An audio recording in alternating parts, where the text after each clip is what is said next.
Because something happened in that place. Probably they don't get it. Yeah.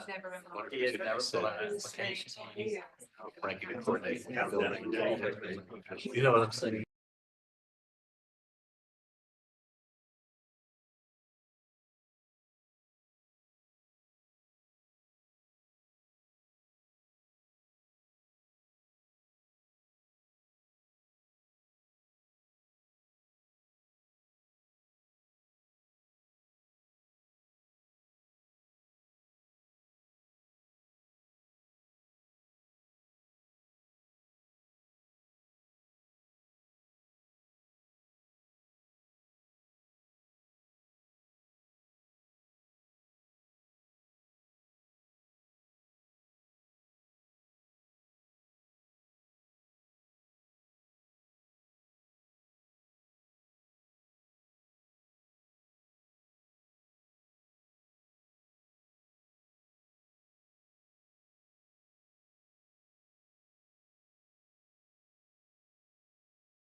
All right, everyone, we'll get started. Welcome to the February 27th, 2025 BAR small meeting. My name is Lindsay Van Slambrook. I'll be your chairwoman this evening. Other board members present are Daryl Cobb, Laura Altman, Becky Finno, and Bill Turner. City staff present are Frankie Tinto, BARS Administrator, and Travis Golly, Senior Preservation Planner. The order of tonight's meeting will be as follows. For each application, we'll have an introduction and overview of the project by city staff for the benefit of the board and the public. This will be followed by the applicant's presentation. If you are speaking as an applicant, this includes designers, developers, owners, consultants. Please speak during the applicant presentation versus during public comment. And the applicants will have 10 minutes total to present your project. By ordinance, the board can ask questions of the applicant at any time. By custom, we do so on the heels of the applicant's presentation. This will be followed by public comment. Any written public comment that was timely submitted has been provided to the board in advance of the meeting for review. If anyone is speaking from the public, I will recognize you. Please approach the podium and state your name first and last for the record, and also your address if you're a nearby neighbor. Public comment will be followed by city staff comments and recommendations. And once we've heard from public and city staff, the applicant will have a 5-minute period of time to clarify or respond to anything raised in the public comment or in the city staff comments and recommendations. Once we have closed the applicant response period, we'll move into board discussion and a vote, and results will be posted online at the city's website. The following items have been withdrawn or deferred this evening. Agenda item 1, 110 Darlington Street, and agenda item 11, 342 King Street.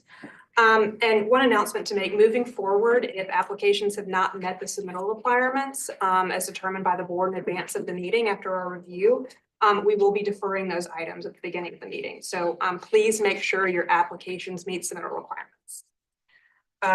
All right, please turn off your cell phones, and also remember the purview of this board is architecture only. So anything related to stormwater, zoning, livability concerns are not within the purview of this board and should not be voiced here.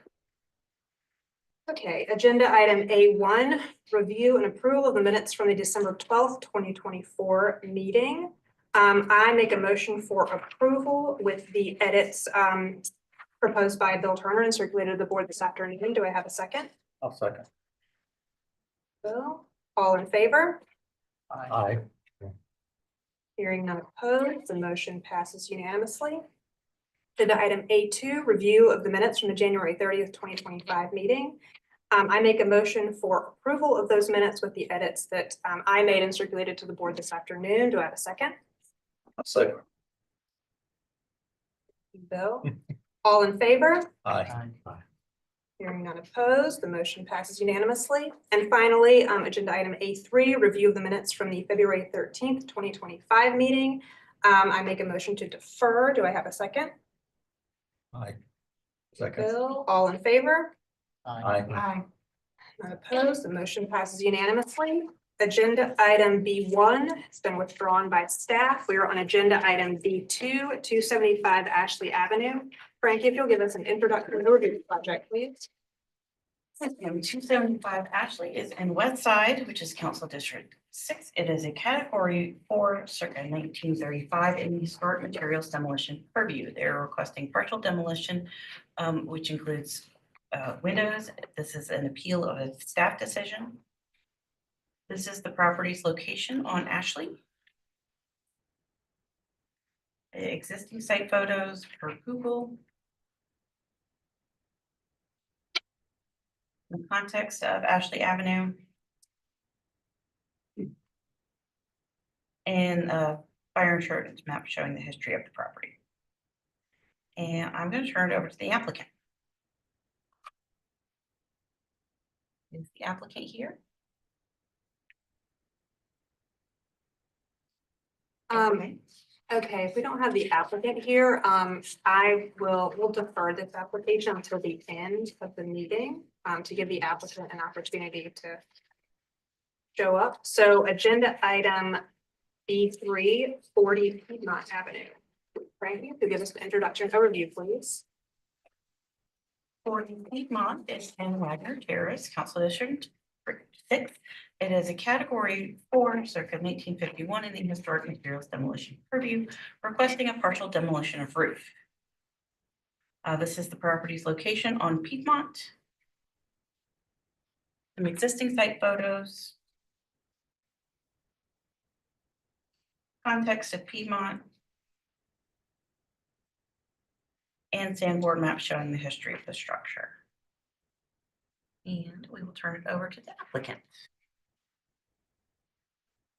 Hi, good evening. I was deferred, I was on the January meeting, and so after that meeting, I took the comments from the board. I also met with preservation and historic and Frankie one more time and reduced the scope, I think, to come up with a good outcome. So would you mind going to just the demo plan, Frankie? Sure.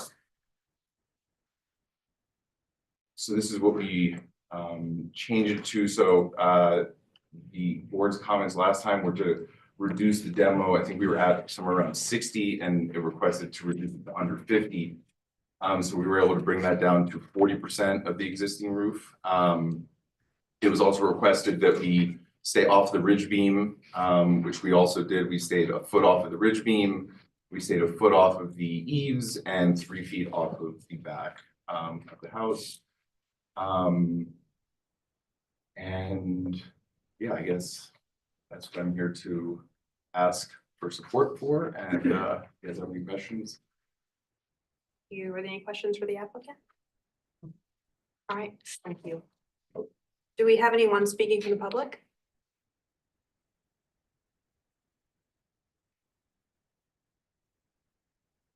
Flannery Antonora Preservation Society of Charleston. The PFD greatly appreciates the applicant meeting with us and their willingness to take our feedback into consideration.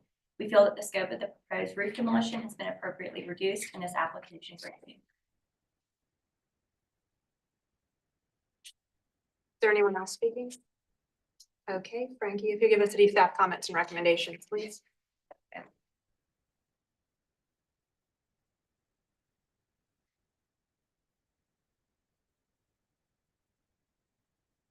Staff just had the observation that the placement and sizing of demolition off the ridge and is inset from the sides per the discussion at the previous meeting, and our recommendation is approval as submitted.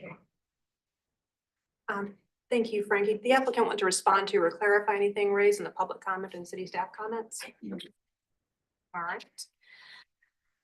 Public comment and the applicant's presentation is now closed. We'll move into board discussion and a vote. I think the applicant has satisfied the board's wishes from the last meeting. And I'll make a motion if everybody's in agreement. Yes. The only thing I was gonna say is make sure that ridge remains visible from the exterior, that there's not, like, that it's not just kept physically and then it gets encapsulated, that we want to see it visible. Does that make sense? Yeah, as in the roof cut that he's showing the dimensions at 12 inches, or that 11 inches is actually visible. Right. Yes. Okay. I will make a motion for final approval with the condition that the roof have a visibility of at least 11 inches below the ridge.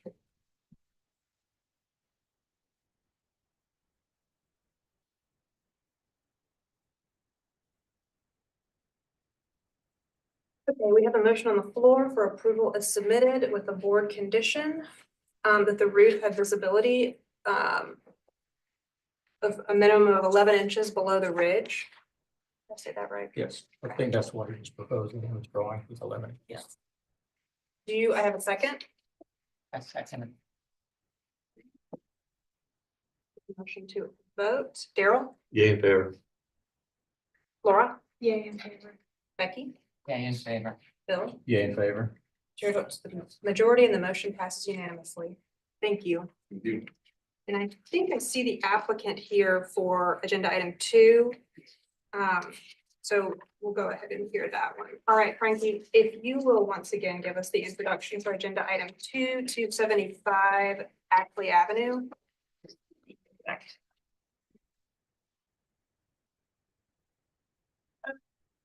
Going through the context very quickly. This is the property's location on Ashley. Existing site per Google. Some context of Ashley. And Sanborn map showing the history of the structure. And I'm gonna let the applicant talk. If you could approach the podium, please.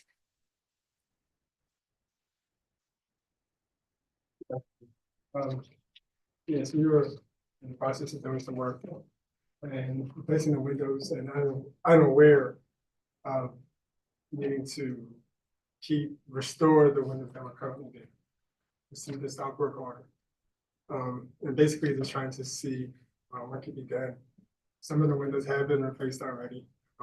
As a few of the board members were there earlier, and there's maybe 2.5, maybe 3 windows that are still there, so maybe it's a possibility that we could save the front of the building and use those old windows if possible. Are there any questions for the applicant? No, I do have one for Frankie. When we were speaking earlier, we were speaking about siding replacement and matching the profile and the texture. Did you get a clarification on that? We approved a permit for that included siding, painting, and some interior work. It was just a repair to match. Right. And what's going on there does not match. And in profile or texture. So I think we also need to discuss that as well. That is an agreement? Yeah, okay. Okay, thank you. Do we have anyone speaking from the public?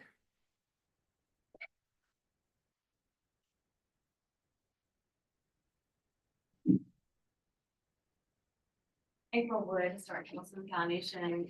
HCF has reviewed the application for 275 Ashley Avenue, and we appreciate the site visit this morning.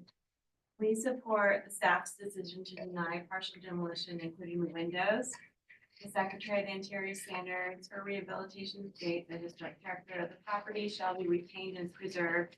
The removal of historic materials that characterize the property should be avoided, and they state the deteriorated historic features shall be repaired rather than replaced. We were relieved to learn this morning that the historic windows have not been thrown away. These windows should be repaired as needed and reinstalled. And although the siding replacement is not part of this application, we would like to be on the record that the historic wood siding should have been preserved and not replaced with hardy plank. We respectfully recommend denial of this application. Thank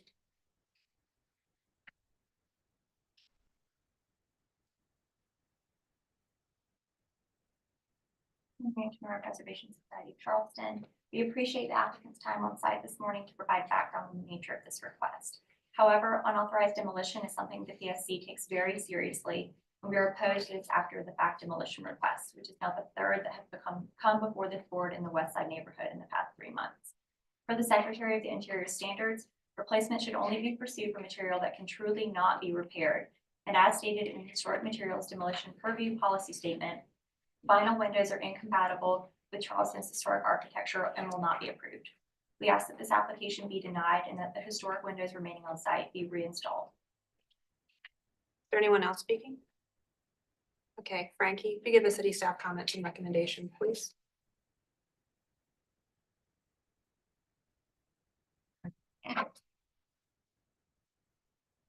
So mostly we've got some observations. We did approve a permit for the siding that also included sheetrock flooring and other interior work. There was a permit that was denied by staff, which proposed to replace windows with vinyl. And per the BAR policy for the historic materials demolition purview, this is a group 2, so the statement from the policy is these are buildings of architectural value that may not have been individually significant, but contribute to the historic character of the surrounding neighborhood. On these buildings, staff may approve the replacement of deteriorated historic materials with in-kind or modern materials that reflect the spirit of the original features to be replaced. It also allows the replacement of single glazed wood windows or steel windows with new insulated aluminum clad simulated divided light windows with raised exterior mutton bars on both sides of the glass and spacer in between that match the original light pattern and mutton pattern as closely as possible. So per the replacement policy, we were not allowed to approve the proposed windows. Since this is an appeal of a staff decision, staff does not have a recommendation. As our denial is essentially appealed. Thank you. Do the applicant want to respond to or clarify anything raised in the city staff comments or the public comment? And this is an opportunity where you can come up and respond to or clarify anything before we move in and make a board decision, but you don't have to speak. I do understand and respect the board's decision, but I'm gonna say, but I don't, as you saw this morning, I don't have all of the windows. There is one window that's still in the frame complete, and there's 4 or 5 sashes of the windows that's left. A lot of those windows were replaced before I even began any work. I just ask that you take that into consideration and just, you know, whatever needs to be done, just kind of be lenient, but also let me know what needs to be done. Thank you. All right, public comment and the applicant's presentation is now closed. We'll move into board discussion and vote. I have a couple of comments, just general things that I noticed today. Probably some of the windows, including like that front gable window, those were replaced at some point. We could tell those were replacement windows. The ones that he mentioned are inside are 6/1s.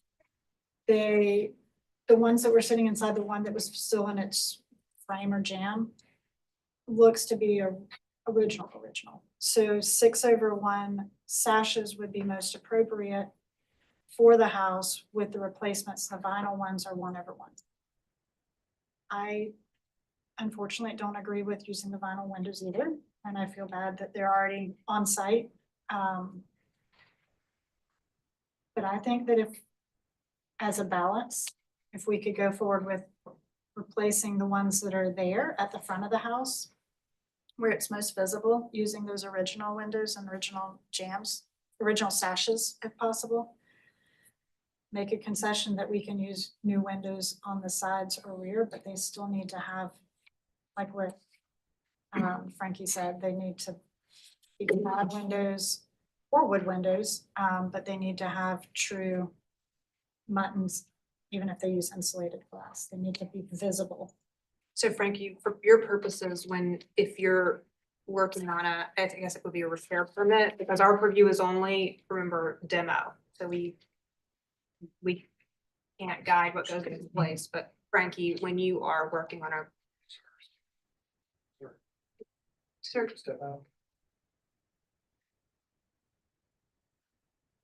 When you're working on the repair replacement permit, just board guidance that they were 6/1. And did you have anything? I agree with you. The other issue that came up this morning was, well, two issues, and that is the removal of the historic windowsills and going back in and picture framing the windows. That's one issue which needs to be addressed, and what's been done with that needs to be reversed.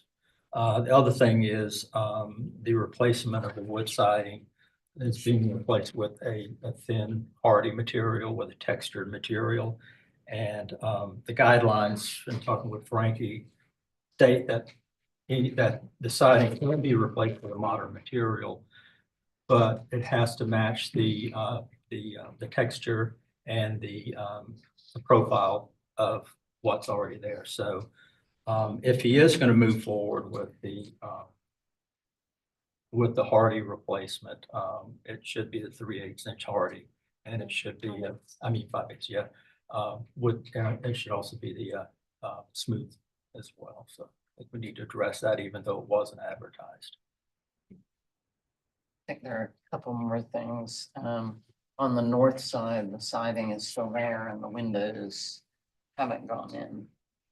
I mean, I would want the 6 over ones. That's a very visible.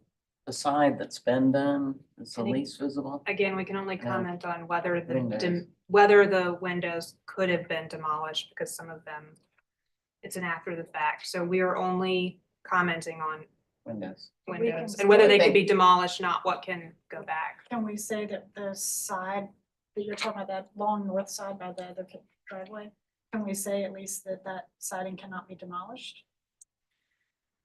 This gets into the staff have authority to, in this area of town with a, what is it, a group 2 Yes. building.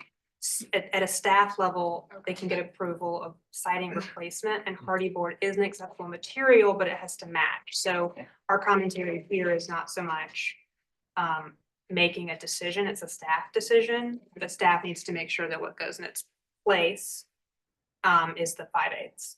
Right. Which is what was there previously. So the question for us is, can all of the windows be demolished? Or can some of the windows be demolished? You mentioned some of them could be. We have I think the commentary is extremely helpful. But we can only comment on the demo. Yeah, my understanding is they could come back to Frankie and apply to replace all of the windows as long as they do them with the either in kind or with the aluminum clad simulated divided light windows, correct? That is correct. So we could make a motion that says we deny demolition of the windows. That's all we're focused on. Correct. Okay. And demolition of the siding. But not to discourage the discussion, because I think it's really helpful for the applicant Right. and Frankie. I think we all see it as 3 main issues. Siding, windows, window sills, and was there something else? So I would like to make a motion for denial of the appeal of the We're gonna uphold the staff decision. right, uphold the staff's decision regarding windows, window sills, and siding.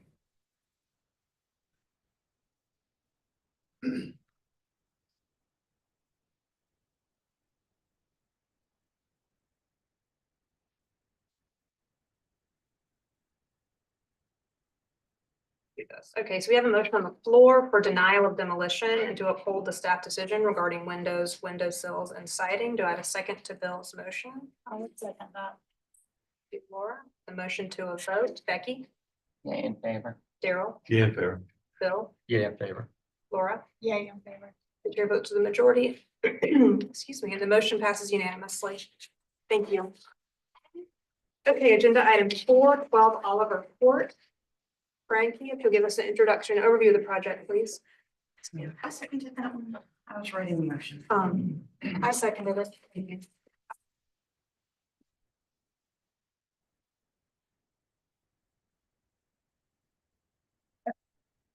Oliver Court is in Cannonboro, Elite Borough, is Council District 6. It is not rated new construction in the Old City District, requesting conceptual approval of a new mixed-use building. This is property's location off Oliver. Some existing site photos. This is from the parking lot on Rutledge. We had context of the parking lot from when we did the demo review. This is the 1902 Sanborn map showing the previous structure. And I will turn it over to the applicant. Good evening, my name is Steve Ramos, architect for the project, and I'm here on behalf of my client, Mr. David Betts, with the cool shoes. David's the owner of the property, 12 Oliver's Court, and I will talk just briefly to this aerial photograph. So 12 Oliver's is kind of unique because it's in the center of a block. So it doesn't really have real street frontage, but it is visible a little bit from Rutledge and Cannon Street. Immediately to the east, so kind of to the top right of the site, there's 3 contemporary homes. I believe Rush Dixon designed those. And they're neat little homes that are fairly new. And the design of this building kind of speaks to those a little bit. And then to the top is a project called the Charlie that's under construction now. Both Mr. Betts and myself are involved with that development. And so the building talks to that development a little bit as well. And you'll see more of that as we kind of go through the images. Next slide. This is just a survey. Just again, it's on this, what's called Oliver's Court, which is a private drive. It's 10 feet wide. It's a narrow little alley. Next slide. These are just some context images of the project, which there'll be more of that throughout the presentation. Next. More images. The image in the top right, that's a vantage point from within the Charlie development. And so this project directly borders that development. Next slide. And this is just a collection of images that I was looking at and thinking about for this design. These are all buildings that kind of fall in this realm of modern vernacular. You know, they're in some ways fairly contemporary, but I feel like they work well in a historic context. And I had to sneak a picture of my son into the presentation. And my daughter's upset. She didn't like it, so she can get it next time. Next slide. And this is the overall site plan. It's, you know, the project's right in the center. And it's going to be accessed both from Oliver's Court, but also there'll be pedestrian access from the development to the north, the Charlie, that'll come from Cannon Street. Next. This is the ground floor plan. I'll point out one of the design challenges was making this project ADA accessible. So it has a small fitness center on the ground floor that will be a public business. And so we are in a flood zone. We wanted to elevate it about 3 feet to get it out of flood, but also make it accessible. And we achieved that by putting a ramp that kind of wraps around the building. So there's a ramp at the northeast corner, that's where it starts, and it kind of wraps around. And that's basically going to be built like a boardwalk kind of structure that kind of wraps the project. The entrances are on the south facade. The yellow area, that's the stair that goes up to an apartment above here. Next. So this is the living room and a couple bedrooms for an apartment. I should also point out that the site is a little bit of an unusual geometry. It's a parallelogram. And because it was so small, we really had to maximize the space. So we kind of just took that geometry and ran with it with the footprint of the building. Next. This is the 3rd floor. It is technically a half story, so it's 50% of the overall footprint with a roof deck that wraps around the north and the west side. Next. This is the roof plan and then a little 3D to show you that there is a sloped roof, like a shed roof, and then there is a flat roof deck there. Next. These are just some sketches of the west facade that faces Rutledge, just to kind of show you different things I was thinking about. Whenever I have a street-facing facade, even though it's about a football field from the street. I'm generally just looking for a very simple rhythm of pattern of windows. I'm looking at proportions and details. If you go to the next slide, you see this is the facade that I ultimately went with. It's rather simple. Lap siding. The little sliver on the side would be shiplap, and then the penthouse or the third floor would also be shiplap. There is a little shed roof, a little playful form that speaks to those contemporary homes that are directly adjacent. Next slide. And then this is a 3D sketch. Really, when you're within the site, you can see the entrance on the south facade there. Next. And then this is the I guess you could call it the back, although you do see this a little bit from Cannon Street. So this faces inward to the Charlie development. The main living space, as well as there's a spa on the ground floor.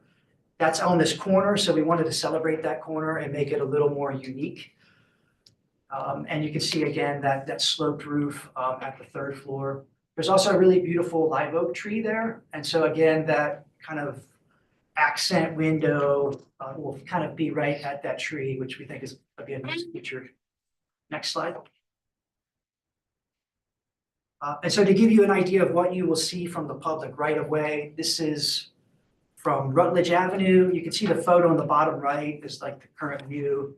So set back from the street, you'll see the western facade. Next. And then from Cannon Street, you'll get a little kind of glimpse of the building, kind of in between a tree and another building. There's a little kind of sliver of the building, which will be kind of nice. It worked out well with that accent window, kind of aligning with that opening. Next. And these are the 2D elevations. I'll speak to the materials again. We would like to use fiber cement for this project. So 5/8 inch lap siding for the areas that you see in white.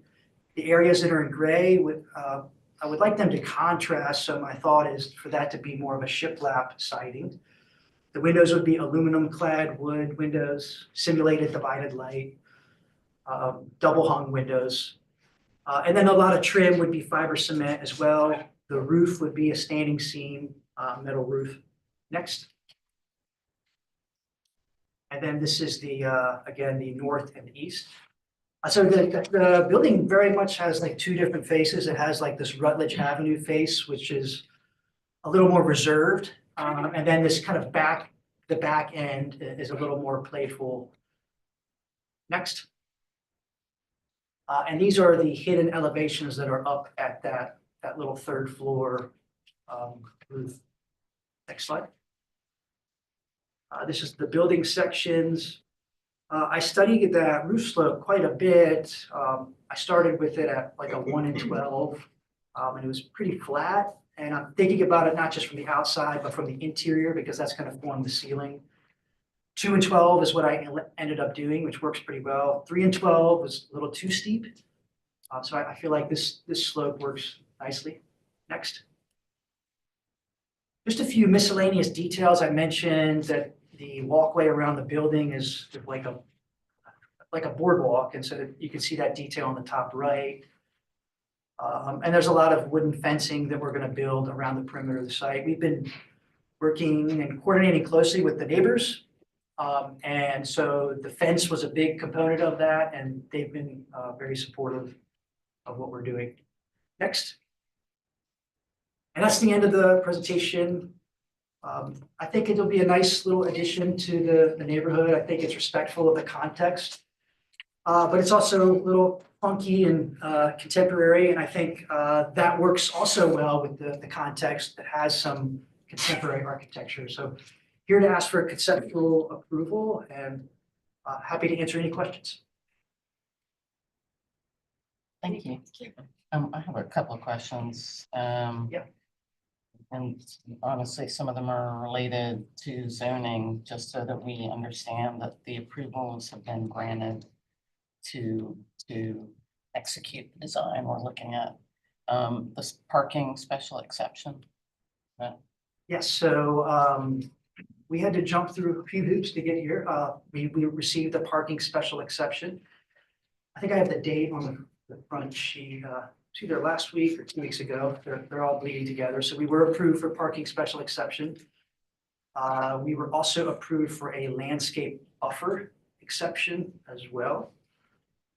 And then the easements, it seemed like the one on the north side that maybe was pending, but the windows were dependent on that easement being granted. That's right. And so fortunately, that is our property to the north. And so we're in the process of just documenting that on our subdivision plat right now. But it very much will occur. It's the benefit of us being the owners. And then, sorry, Sure. the garden and the 10-foot, I actually used to own a property on Oliver Court, so Okay. I'm familiar with all the logistics. Maybe you can, go ahead. The right of way for the garden. I just also want to make sure we're looking at a design that's Sure. actually, within the legal realm. Understood. Frankie, if you could go back to the ground floor plan. Should be like A101. Yeah. Perfect. Okay, so Oliver's Court is unusual because it's considered a private drive, which means it's not a city road or a state road. It also means somebody technically owns it. We're not sure who holds legal ownership of the road. We've talked a little bit with the city about that, to kind of figure out how do we do this. So, but what we're proposing is to take that 10-foot space in front of our building to make a garden. Right now, it's just like I guess I could call it a dirt path. And so this kind of shows a concept of a garden that we would like to do.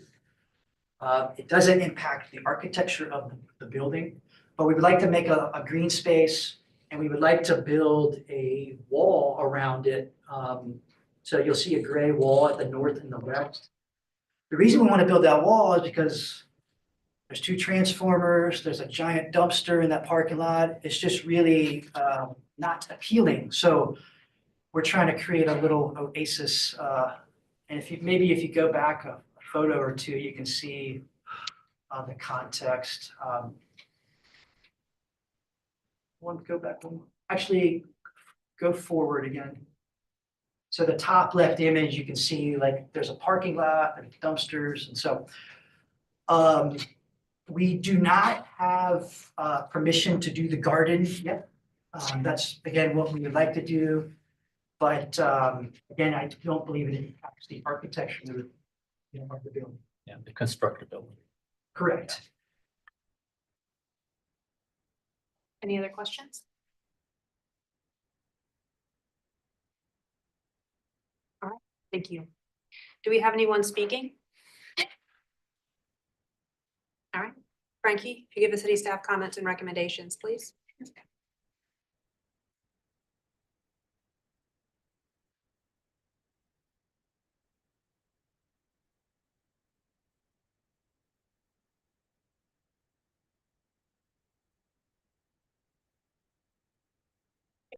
We just had some observations that the height scale mass was appropriate and staff appreciate the architectural direction.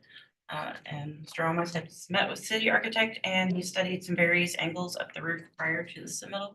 And this is what the 2 of them agreed upon. So staff recommendation is a conceptual approval with a final review by staff. Thank you, Frankie. Mr. Ramos, did you want to respond to or clarify anything raised in the staff comments? Thank you. Public comment and the applicant's presentation is now closed. We'll move into board discussion and a vote.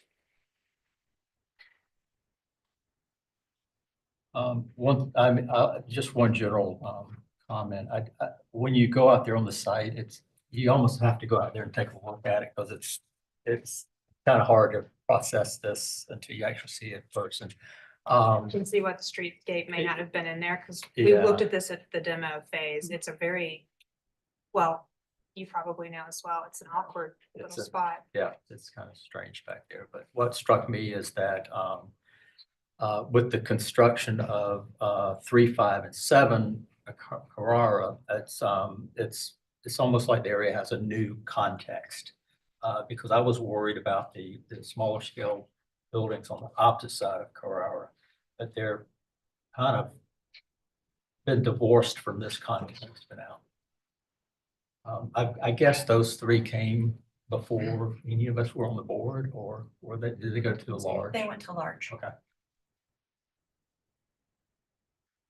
But I guess what I'm getting at is I think height, scale, and mass, this building works given its newer neighbors and its architectural direction. It relates to 3, 5, and 7 pretty well as well. Yeah, I would agree with that. I think probably my biggest interest, I suppose, is the Rutledge Avenue elevation. Now that, it's partly the wall and the signage. I guess, but that's just, height, scale, and mass, I agree with you. I think it, although, really the actual streetscape is required. So, I know they're 3D perspectives, but technically we're supposed to be looking at the Rutledge Avenue streetscape Yeah, and to judge the light, the window patterns and everything in context, and the eaves and everything in context. yes, it's kind of hard to wrap your brain around all of it until you actually kind of.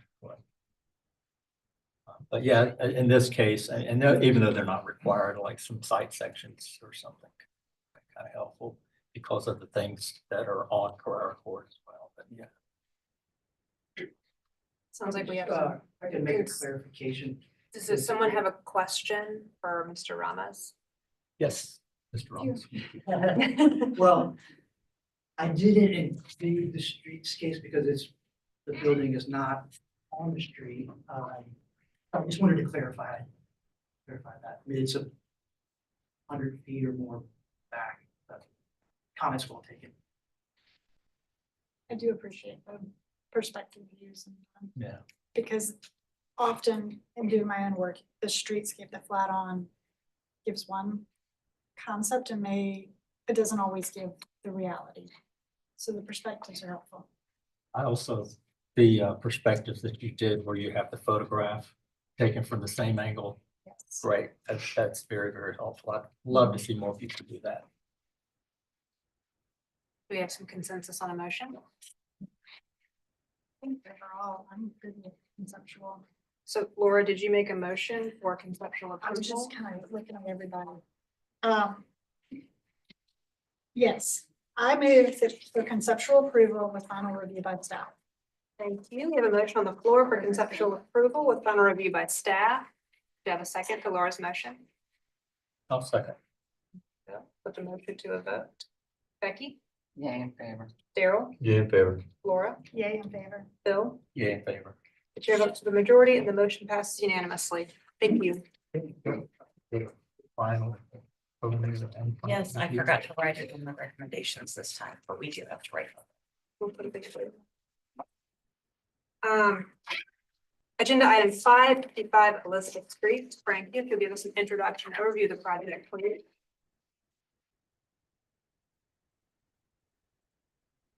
'55 Elizabeth Street is in the Garden District, which is Council District 4. All right. No, I'm waiting for them. Which is Council District 4. It is a Category 4 circa 1890 in the Old Historic District, requesting a conceptual approval of a new rear addition. This is the property's location at Elizabeth and Mary. Some existing site photos.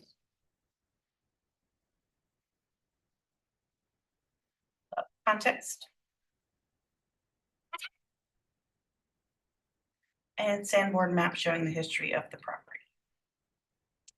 And I will turn it over to the applicant.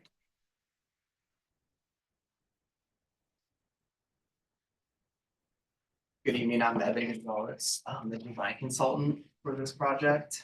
This is the second time we're in front of the board. We got deferred last time. I think the majority of the comments were in relation to some of the modifications we were making to the historic portion, which we reverted back on most all of them. I'll just get to the elevations real quick.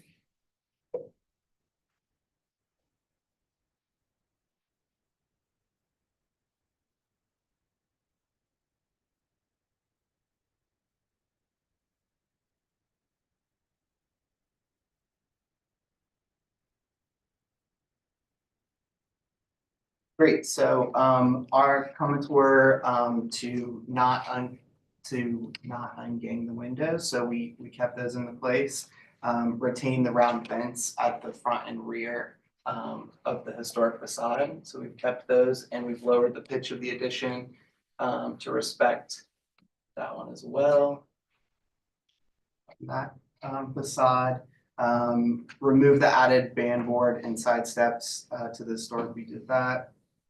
We kept the metal roof, the existing metal roof, coated and removed the dormers that penetrated that prior, and then re-examine the shutters.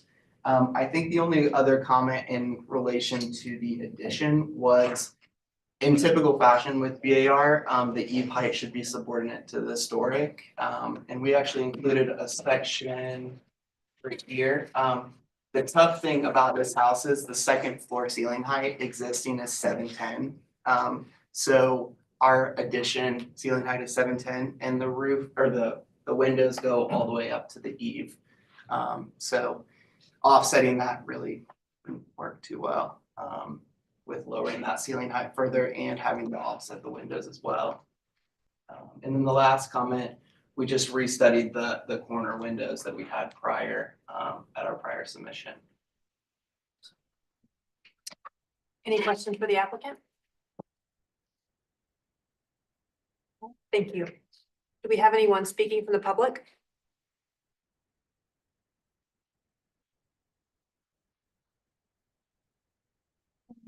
Preservation Society of Charleston. The PSC appreciates the applicant's responsiveness to our comments. We are excited to see this rehabilitation of this building move forward. Anyone else? All right, Frankie, if you give us city staff comments and recommendations, please.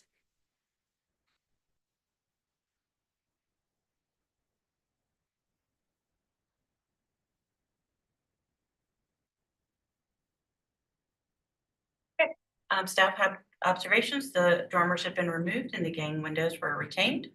Our only condition for approval would be that the shutters need to be operable. There was one set I couldn't tell if they were bifold or not, but we would recommend using traditional shutters on the existing and maybe bifold on the exterior if we're using different shutter types. Staff recommendation is a conceptual approval, board and staff conditions, and a final review by staff. Thank you, Frankie. Mr. Gonzalez, did you want to respond to or clarify anything raised in the public comment or the city staff comments? Yeah, they'll all be operable shutters. All right, public comment and the applicant's presentation is now closed. We'll move into board discussion and a vote. It's a much lighter touch than we originally. Yeah, I really appreciate the lighter touch. I think I'm one that was kind of particularly hammering hard on that last time. I think, yeah, it's still going to be a really nice building, even though you sort of taken some of the added ornamentation off of it. I think the window language at the northwest corner is much better. I think overall the addition distinguishes itself pretty well from the historic mass. There's the smaller profile siding that's being used on the north side of the addition, which I think is working well, but I noticed it's also being used on the opposite side in what was previously an enclosed, which is a previously enclosed piazza. And I just wonder, I kind of go back and forth on that, if that should be the original siding dimension profile or if it should be the narrow as what's shown, because I can understand your logic. You're trying to have that read as a later alteration, but it was the early alteration, so I don't know if I have a strong opinion one way or about that. And then just finally, there needs to be a little bit of coordination between the architectural drawings and the site plan. Looks like maybe some of the updates didn't happen on the site plan. But overall, I think it's, I mean, in my opinion, it's going in a good direction. What was the siding? Yeah, if you look on that would be the south side, and on what was an early piazza, piazzas, I think, closed on this. A narrow profile siding is being used. Could I elaborate on that? Yes, could you elaborate? So we actually did some exploratory demo on the interior, and that originally we had thought that beaded, beautiful historic siding that we're uncovering was around the side as well, and it's not. But it's And not. so that's just a reflection of what's there. Okay. Yeah. Okay. So I'm good with that. Had some, well, I have some just question over the Mary Street elevation and the scale of the windows on the addition. Or the kind of lack of coordination with the, you know, sort of balance with the existing. They're bigger. Well, they're than bigger and the like they're existing. not, like the ground floor one isn't relating to really anything. Or the head. I don't know, I just- And then that elevation should have regular shutters, not bifold. I think the problem with that is there wasn't They're gonna wasn't enough overlap. room. Right. I think, yeah, it wasn't enough room. The for shutters. What? Yeah. The The shutters shutters really really bother bother me. Yeah, we kept them off last I'd time. rather not, either not have them or Yeah. just. Don't put 'em on. I mean, that was in response to y'all's board comment last time. Oh, I'm sorry. So I wasn't here last There's time. there's not room for them not to be bifold, I don't know basically. what the comment was last time, but I could go either way. I mean, they either should be double or not at all. there's a lot of bifolds on that. Well, I don't like the ones on the Charlotte Street side. No. I think they're just. The ones don't need shutters.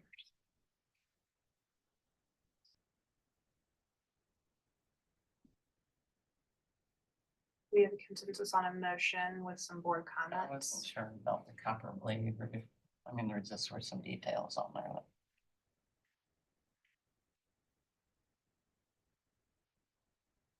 Yeah, the shutter comment came about from, I can't remember. I remember we discussed a lot of shutters last time, but that if they were gonna be on double windows, they needed to be bifold. The staff requested that we put them on, that Mary Street elevation. I think, yeah, I think. Yeah, I was- think we requested that because they were proposing some, I think we requested them everywhere. As long as there's some sort of a logic as to where they are and where they aren't. Usually you only see a bifold on a double window.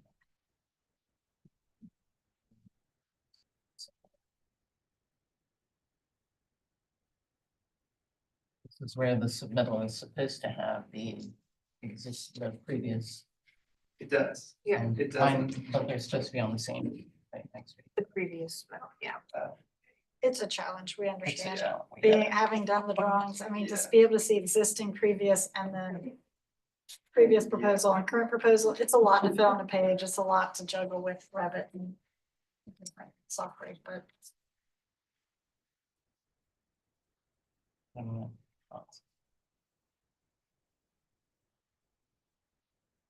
I don't know, the Mary Street windows seem big to me, but that's my personal, On the Do you wanna- addition or? on the on the addition. addition.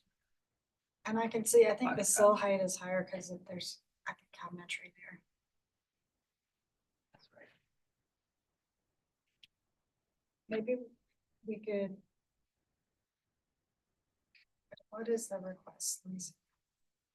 It's conceptual. It's So up what for if- conceptual Oh, approval and conceptual. it depends on if you want to see it back. So Right. you could conceptual approval with some board comments and send it to We could staff. provide some board comments, Mhm. including like restudy of those windows and shutters. And let staff handle it from Yeah. there, knowing what they're concerned about. Do you want to make a motion? I'll make a motion. And let you have other comments. I'll make a motion for conceptual approval with final review by staff with board comments to study the shutters on the Mary Street elevation that the bifold is not used, and to study the window sizes on the elevation of the addition to better relate to the existing house. Can you repeat that second one? What's that? It's a study the window size Yes. And at placement, addition. and placement to better relate to the existing house. And then I personally would add to study the copper awning, the blade awning. That's visible. I don't think it's gonna be highly visible. No, It's okay, uh, so that probably just the windows.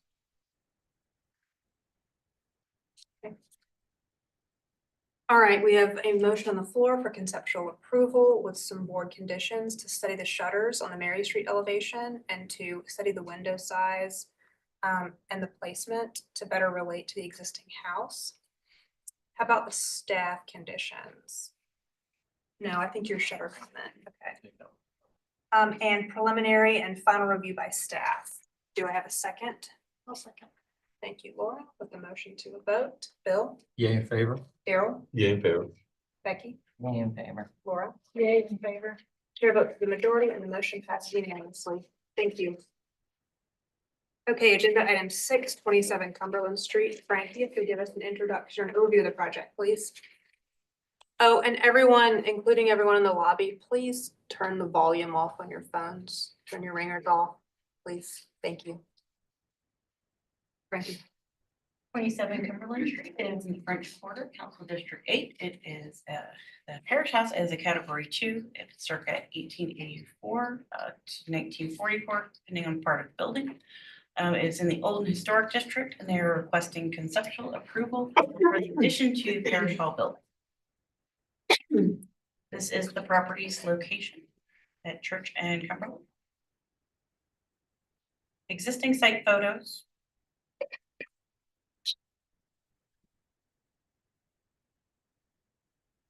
Some context of Cumberland. And Sanborn map showing the history of the structure. I will turn it over to the applicant.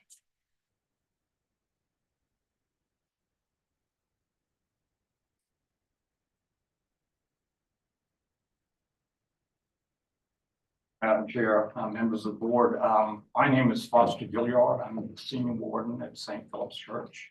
And I just wanted to give you a brief overview of what we're doing at the church, and then I'll turn it over to our architect, Eddie Bello. St. Philip's is the oldest church in Charleston, oldest church in South Carolina. In fact, it's the oldest church south of Virginia. We have in our cemetery, we have a signer of the Declaration of Independence buried, Edward Rutledge. We have a sign of the United States Constitution buried there. It's a very old, very historic church. I'm the current senior warden, and senior warden is sort of like the board chair of the church. I just wanted to give you a little more background on what we're doing. We're in the middle of a very major capital campaign, the purpose of which is to renovate all of the buildings, restore all of the buildings on our campus. It includes restoration of the church, steeple, ministries building, this parish hall, and a couple of other ancillary buildings on our campus. This is going to be a generational fix. It's a major capital campaign. One of the things we need to do, and we've asked Eddie to help us with, we have a very growing and thriving congregation. On a typical Sunday, we have 700 members attend church. We have over 1,700 members at St. Philip's. It is a growing, thriving church, and we need to restore and enlarge the parish hall. And we've asked Eddie to help us with that. I think he's come up, he will show you in a moment. I think he's come up with a very good design. We think it's appropriate for the site, for the location, and for this historic district. I did want you to know that we met with the French Quarter Neighborhood Association. They are fully supportive. They indicated they would send a letter of support. I don't know whether you got it, but they are fully supportive of this project. We also met with the Preservation Society and Historic Charleston. I'm not going to speak for them. I think they are here, but they can tell you what they think. But I did want you to know that we met with them. So with that, I'm going to turn it over to Eddie, our project architect, and thank you. Get an introduction. Hey, everybody, I'm Eddie Bello. So I'll go through fairly quickly. Again, and it was a surprise to me, so just now to find out this is a category 2. That doesn't make sense. So this is the old, if you look at the fan, so real quick, just to orient you, Cumberland Street, Church Street, there's St. Philip's Church. It's not technically part of this property. That's, I'm sure, category 1. But what we're doing is adding on right here in this big open green space they have. And if you look at the, well, real quick before I go, this is historic. We're not doing anything to the exterior of that building as part of this project. This was built, I don't know when, but it's been significantly altered throughout the years. This was built originally in 1927 or 28. We have drawings for that, but then it's been altered several times, most recently in 2002 when they added on and completely redid the facade that we're adding on to. So I would not consider this a category 2, so I think we ought to double check that. So again, just to orient you, I won't go through all of these, but the last one, 1944, the most recent, this shows the Parish Hall building again. This was built, this part was built first, and then they added this part, which is what we're adding on to.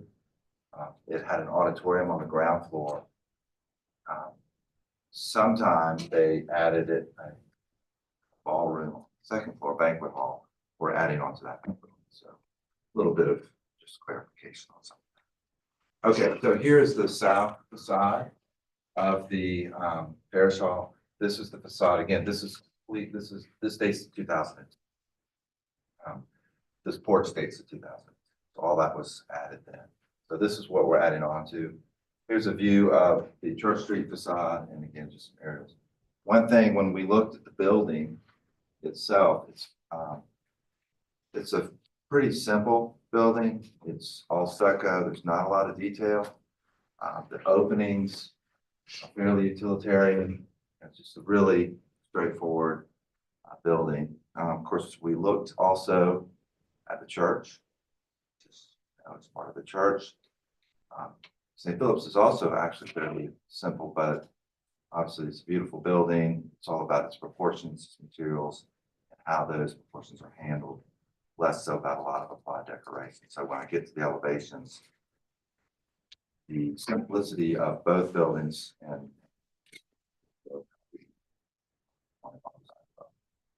so going quickly through these, this is a site plan that's existing. There's a playground there now. This is where our addition will be. The ground floor, we're in a flood zone, so the ground floor is just open space. It'll be kind of an extension of this green space. They have a preschool here. Those kids will use it sometimes. Sometimes the church will use it for activities, but generally speaking, it's all just open. This is just an enlarged version of the ground floor proposed. Versions open. Second floor, that's the existing banquet hall. This is the whole point of the project, is adding on to this right here and expanding it. You can see where it used to be. This is the historic building that we're not doing anything to. Existing roof plan and proposed roof plan. It's a little tricky to add on to this. This is the gable with 2 end cap parapet walls. Okay, so here's our addition. Again, all of this is existing. There's a parapet with the gable roof. We follow that form also with the simplified parapet. We'll have little wings, but kind of keeping in spirit with that existing building. You can see existing and proposed here. Again, this is set way back. in the middle of their sort of big lawn, the wrought iron fence in front. Just another view. Very simple. We set out to make a pretty restrained, kind of quiet building, but with a little more detail. Because it's part of the park, it should have a little more importance. It's this plain building. Another view. A couple of things we did add that the existing building doesn't have a cast stone around, give a little more detail. These walls, I don't know if y'all looked at the details, but they are 16 inches thick, 2 sets of CMU. This is stucco, smooth finish that will match the church, will match the parish hall, but it's true stucco on block. Wrought iron gates down here. And then really, really tall windows. The space that's there now is fairly dark, it's fairly low, and we wanted to make sure this new space was much more, this isn't the AR's issue, but from the inside, much more connected to nature, a lot more natural light, a lot more uplift. So that's why. This is just a sort of a subtle recess in the stucco for the cross, and then we've got a cast stone parapet cap. This is more for the church, but just showing the shutters closed. Those are bifold shutters. Sorry about that. Both sides, the west and east, the sides are the same. Just another detail. We have a corbel detail there that shows that deep recess of the windows. Those are aluminum clad wood windows with all the AR usually asks for. Those are almost 12 feet tall. This is the south elevation. This is not really a view you'd see from the street, but just to give you an idea how the building works. Very simple and kind of just restrained. That's an enlarged elevation of that south. This is the east along Philadelphia Alley, set back from that. Here's a view of Philadelphia Alley. You'll see it, but it's set back good. North facade, you technically in pure elevation, you can't see it, but you would be able to see it if you look. This is from Cumberland, looking down a little peak there at Philadelphia Alley. These are really for us, but just to explain how the building works and why the shape is the way it is. It's a lot of engineering we had to do to get that roof to work, but in terms of the connection, but I think we've got it now. Just to view again, this drive. The only reason I'm showing this is this drives how the exterior works. Details, very straightforward, just clean, classic details. That's the ground floor. Again, this is not really board purview, but just to give you an idea what's going to be upstairs. More details, how the cross works, the cast stone cap, thickness of the wall. Eddie, your time is technically up. Almost done. The wrought iron gates are, I have 2 more slides. I'll be real quick. The wrought iron gates will be true wrought iron, and they're based off of the wrought iron gates that are at St. Louis. They'll be paired to that all the way underneath the building. Almost done.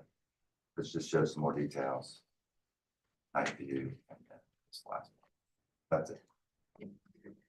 Any questions for the applicant? Yeah, just where you have your notch, where you're joining the old building and the new building, how deep is that recess? I know there's some corner pilasters there. Are you trying to go on the inside of those pilasters or? No, there actually aren't any Oh, okay. pilasters there. They're so this parapet exists, and it goes to here. So we're adding this part and adding this part. Got you. And Okay. so we've got a flush wall that we're dealing with. So it goes in about a foot. Okay, I don't know why I was thinking there were pilasters. No, there's not a pilaster there. Okay. There are a couple of somewhat random pilasters on this side. Yeah. That were taken off. Okay. But right there. Okay. Okay. Any other questions? All right, thank you. Do we have anyone speaking?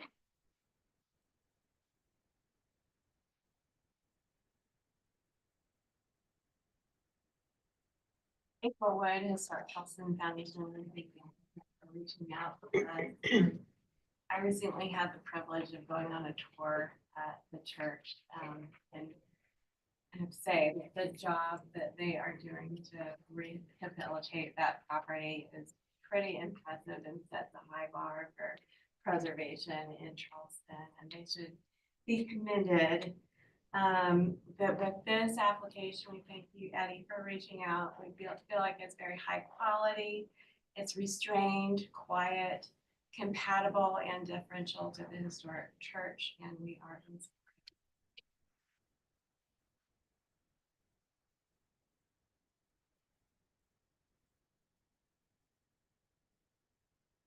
To our Preservation Society. We appreciate the applicant reaching out to us and providing a detailed history to better understand the building's evolution. Having reviewed the building plans from both 1927 and 2002 that indicate reconstruction of the south elevation, we feel comfortable with the proposal to concentrate alterations to this area. However, we encourage exploring options to further differentiate the addition from the primary building to the stronger hyphen and more visual separation between the roof structures. We appreciate efforts to minimize the addition's encroachment into the churchyard, but fortunately there is significant distance between this building and the historic church, offering flexibility to accommodate a more traditional hyphenated approach. Is there anyone else speaking? All right, Frankie, if you'll give us city staff comments and recommendations, please.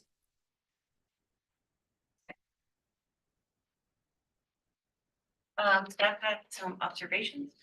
One, the existing is a complex site, further complicated by what we had dated to the 1940s building, which is not subservient to the original historic portion. The proposed is in addition to a non-compliant previous addition alteration. Both the gable and garden facade proportions of the new design are much larger than the Category 2 building and dominate. Proposed windows feel much taller. Proposed addition is highly visible from the public right of way due to the cemetery and garden adjacent to the structure. Staff are supportive of the general architectural direction, mass and scale, but not the proposed height. Staff conditions for approval is to better match the historic, or what we're referring to with the front portion is the historic building, and bring down the overall height of the second story, lowering the spring point of the trusses. And then to bring down the top of the glazing to the bottom of the entablature. Staff recommendation is a conceptual approval with board and staff condition. Thank you, Frankie. Eddie, did you want to respond to or clarify anything? I do, because it's the first time I've heard of any of these. Well, first, I thank you for the preservation groups to talk about the hyphen. Again, this is a modest addition. I don't think it makes personally a lot of sense to have an exaggerated hyphen. It's pretty clear where the old building, relatively old building stops and the new building starts. So I think we just respectfully disagree with that. But appreciate the comments. I don't really understand the height. Again, this is not a Category 2 structure that we're adding on to. And we're not as high as the existing building. So I don't think you can apply principles. I'm pretty well aware of the principles when you add on to a building and you need to be subservient. That's in a condition where you have a house or building that you're adding to the length of it, not necessarily in this case where you can see right there, we're much lower than the existing building. I just don't think that condition applies. I'm trying to find a better view. So I guess I just disagree with that. We're set back from the street, it's restrained. It's about as simple as you can make it, but still have some elegance. And there's a big difference between being restrained and being plain. So I think we just disagree. Yeah, that's the view you see from the street. I don't see how that negatively impacts or adversely affects in the correct way of thinking about it. Our historic district certainly doesn't impact the church. So that's my response. Thank you. Okay, public comment to the applicant's presentation is now closed. We'll move into board discussion and a vote. I'm fine with the height. I think it makes logical sense the way the two buildings are joining together in perspective height. And I don't know that you need a bigger height. And I think what you know, what we have our guidelines as far as hyphens and this rule or that rule, though, they're meant to be applied generally, you know, and they don't work in every instance. And I don't think that requirement really applies to this situation. I like the architectural direction. I like that it is restrained. It's got some nice little detailing like the cast stone surrounds of the windows, the little cross. I don't think it's something that needs to make a statement. The statement piece is the church, and I don't think anything should be done here that's going to compete with that. So I'm very comfortable with what's been presented. I think it's beautiful, height, scale, mass, the height in the window. I think it's done well, presented well, drawn well. Thank you.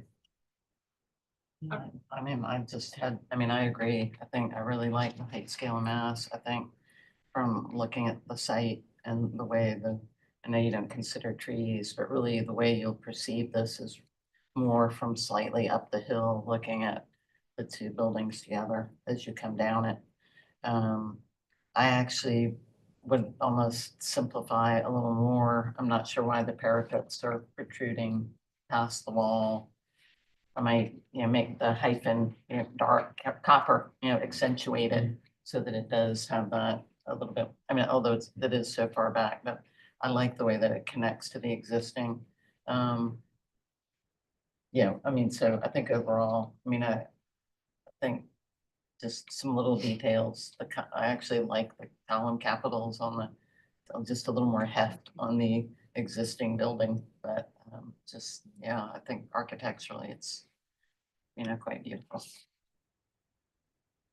I agree. I appreciate the perspective views.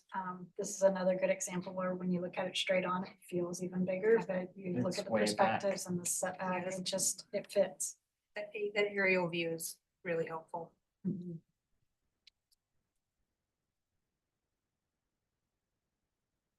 Laura, did you want to make a motion? You keep this on task. I move for conceptual approval with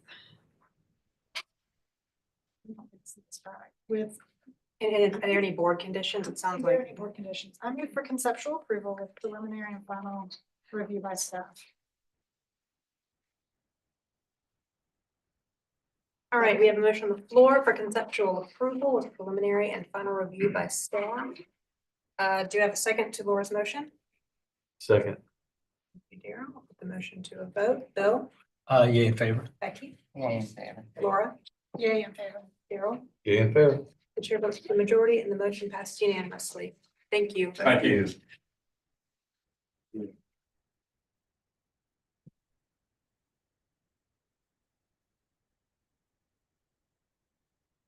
Agenda item 7, 8 Motley Lane. Frankie, if you give us an introduction and overview, please. The hearing is particularly good. Yeah. Okay. 8 Motley Lane is in Anson Road, Route 8. It is not rated as new construction in the old and historic district, requesting a conceptual approval of a new single-family dwelling, including a detached garage, pool, and garden walls. This is the property's location on Motley Lane. Existing site photos. Some context of Motley. I'm sorry, Frankie, could someone ask them to please keep it down out there? Please, thank you. Thank you so much. Thank you so much. Okay, Frankie. Okay, that was the last of my context, and I'm going to turn it over to the applicant.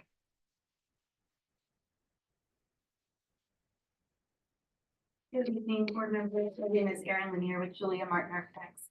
We're here today on behalf of our clients, Frank and Amanda Burrito, to request conceptual approval for their new home at 8 Motley Lane. Motley Lane is a small right of way that connects Anson and Pinckney Streets, just a few blocks north of the market.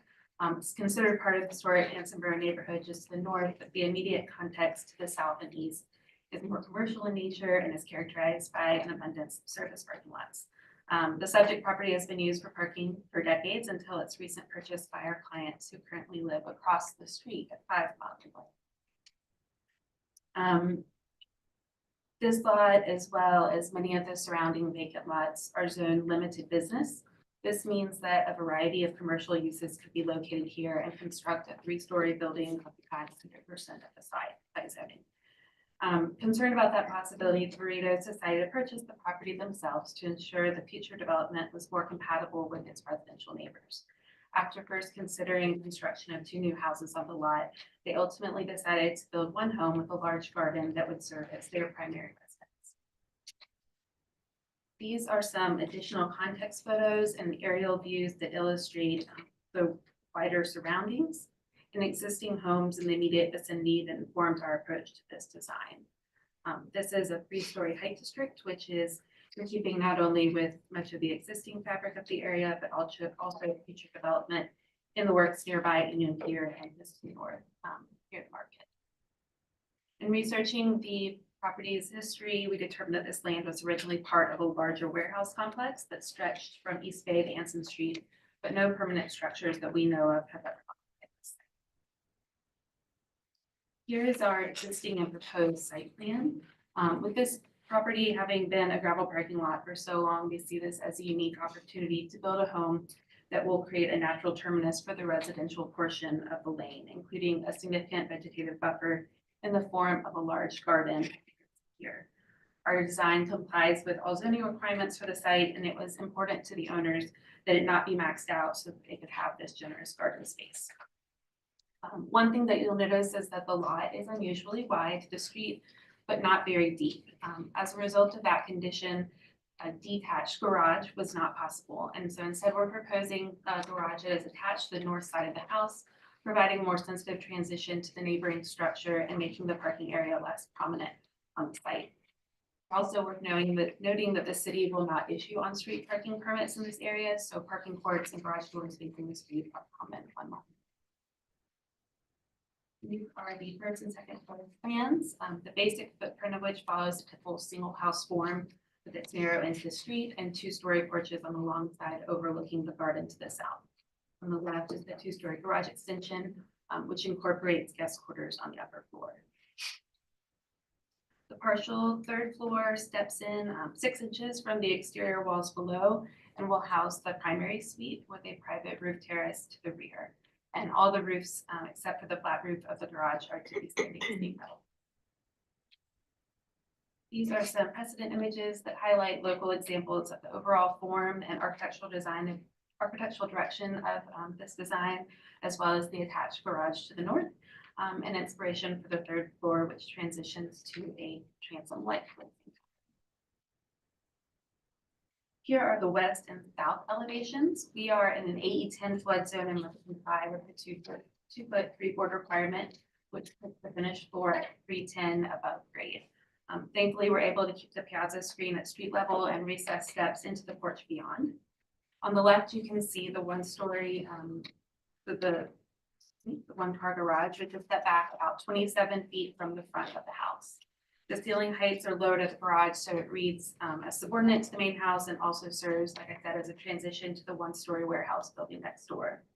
At the west elevation, we've broken down the primary mass by bifurcating the porches with a minor volume that projects to the south. And as I mentioned, the 3rd floor steps back about 6 inches above the 2nd floor cornice and shifts to a glacier vocabulary that's intended to de-emphasize the overall height. Proposed materials include true exterior Dutch lap siding with a larger reveal at the main structure and a simpler, smaller reveal, different profile at the garage.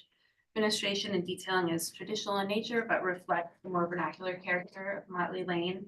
And the main entry doors will be Pele mahogany with true divided light transoms above, and then secondary windows and doors will likely be aluminum clad with SDLs and spacer doors and all the right things. All shutters will be operable, paneled at the 1st floor and louvered at the 2nd. The less impactful elevations at the east and north are a little more pared back, but maintain the quality of the materials and detailing.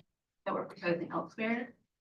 I'll just end with several 3D views that convey the street presence and the relationship of the proposed design to the residential neighbors to the north and west. That is all I have. If you have any questions, I'd be happy to answer. Any questions? Thank you. Do we have anyone speaking? Okay, if I give you some photos. Sure.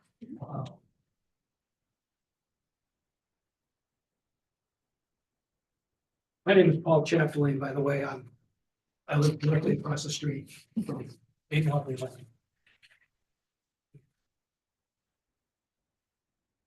And I'd like to start off by just saying we're quite thrilled that the lot is being converted into a private residence.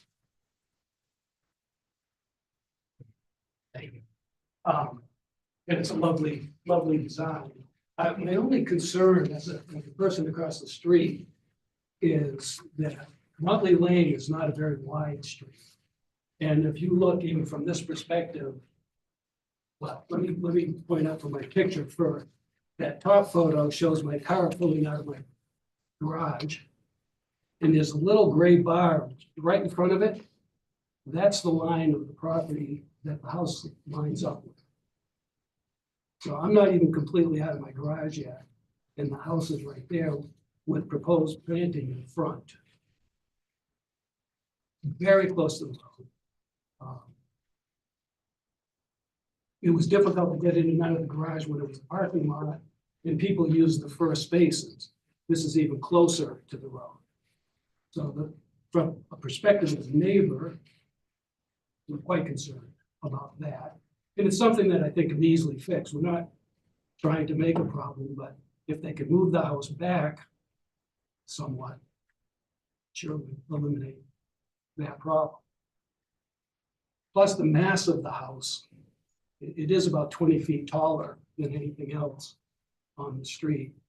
Again, don't have a problem with it, but if they moved it back, it would kind of take that effect away. So that's with kind of a consideration that we would ask for as a neighbor who otherwise loves the project. Thank you. You're welcome. I have a question for you. Yes. So if, thanks for the picture, but are you proposing then for them to push the house back and then you drive onto their property to get out? Well, right now, I don't think, I've lived there for 4 years and I don't think I've ever come out of that driveway, out of my garage without having to go onto the stones. It's a tight curve. Yes. So I guess anything, if I bring it up closer and the shrubs are right there, it's a pretty tight turn. And to complicate the issue, I'm an old man. These buildings are not straight. They follow the road. Yeah. So you've got an angular, and this is my problem, my house I'm complaining about, but I've got an angular wall that I'm trying to pull into. I was laughing when the gentleman earlier said, well, we've got this parallelogram. I said, yeah, I know how that is. Because I have to back into it all the time. So it's just very, very tight.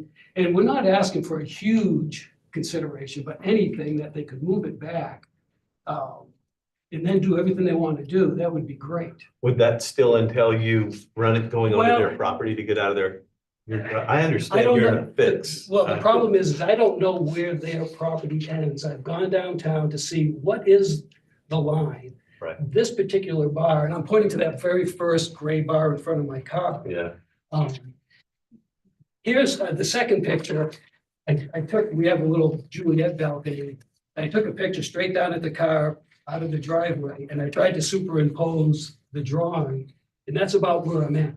Yeah. It's very tight. So I don't know if that's the street line, Yeah. but this is the house and then there's gonna be plants in front. I don't want to drive over their bushes, but I gotta get out of my garage. Right. That's all.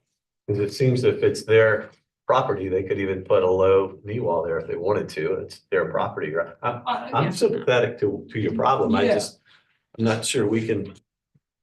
Make a recommendation to move it back. Yeah. Well, Well, if because Well, it's their property. You know? Yeah. You're- They'll have a response period so they can address it Yeah. if they plan to. Yeah, again, But we always appreciate the comments. again, this is something, if I say something now and it's something that a consideration would be made, that's great. If I didn't say anything and they said, well, if you said something, we would have moved it back a couple of feet, 3 feet. That's what public comments for. so. Yeah. It looks like when I'm looking at the drawings of the dimensions off of the edge of Motley Lane, the pavement itself, it looks like the house is 3 foot 2 That's feet back. the old entrance to the parking lot. That's not continuous under the stone. Okay. That, And then from the property line back, they're 1 foot 9 feet into the property. What's the bill? And 2 feet at one corner, like, on the drawings, yeah. So there's a little bit of room in there. All right, thank you. thank you. Do we have anyone else speaking?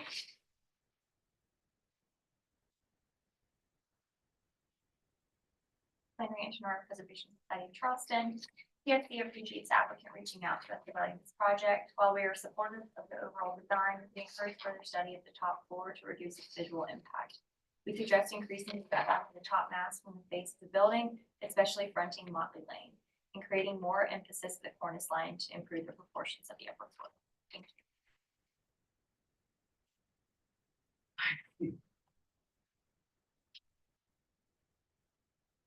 April Wood, Historic Charleston Foundation. Our comments are very similar to the Preservation Society's comments, and we would be fine with pushing it back.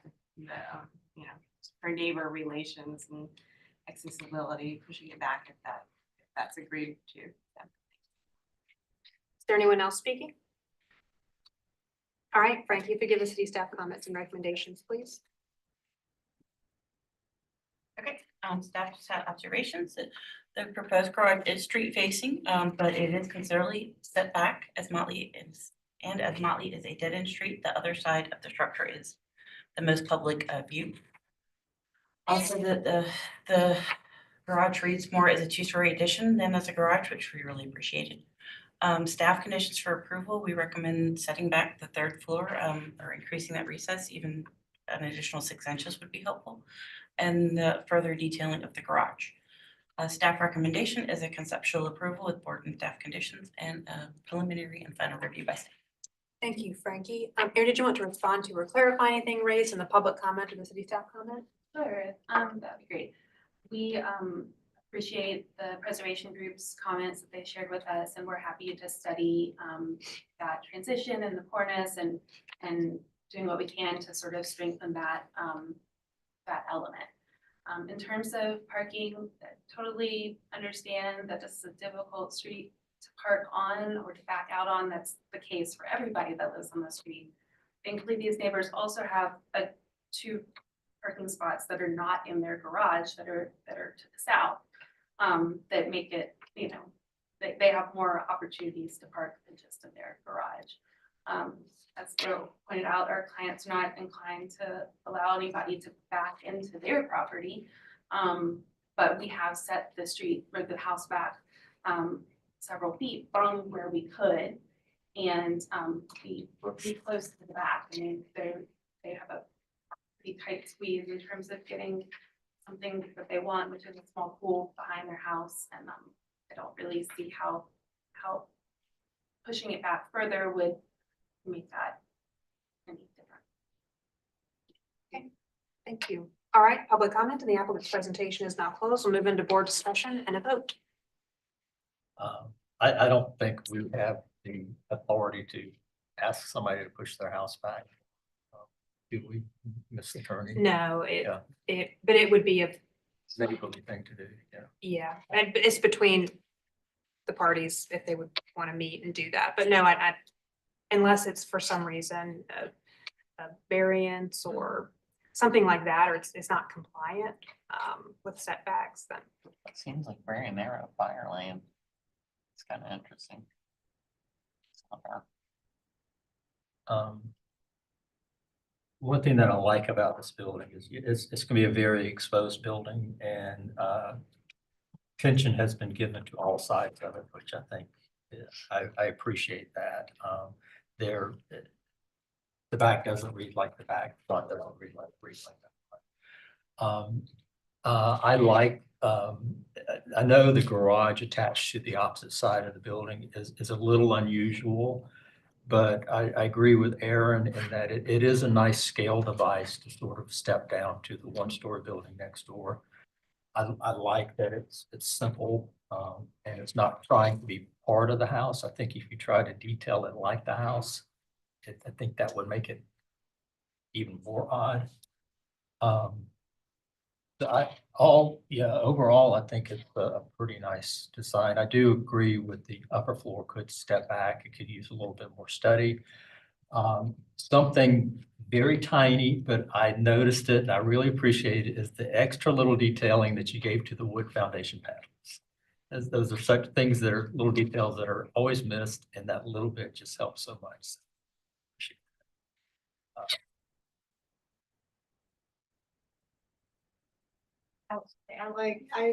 I think the overall design, everything's going in a great direction. I would have liked to see a streetscape to help understand how it relates, like you mentioned, to the one-story building to next door, but also to the ones across the street.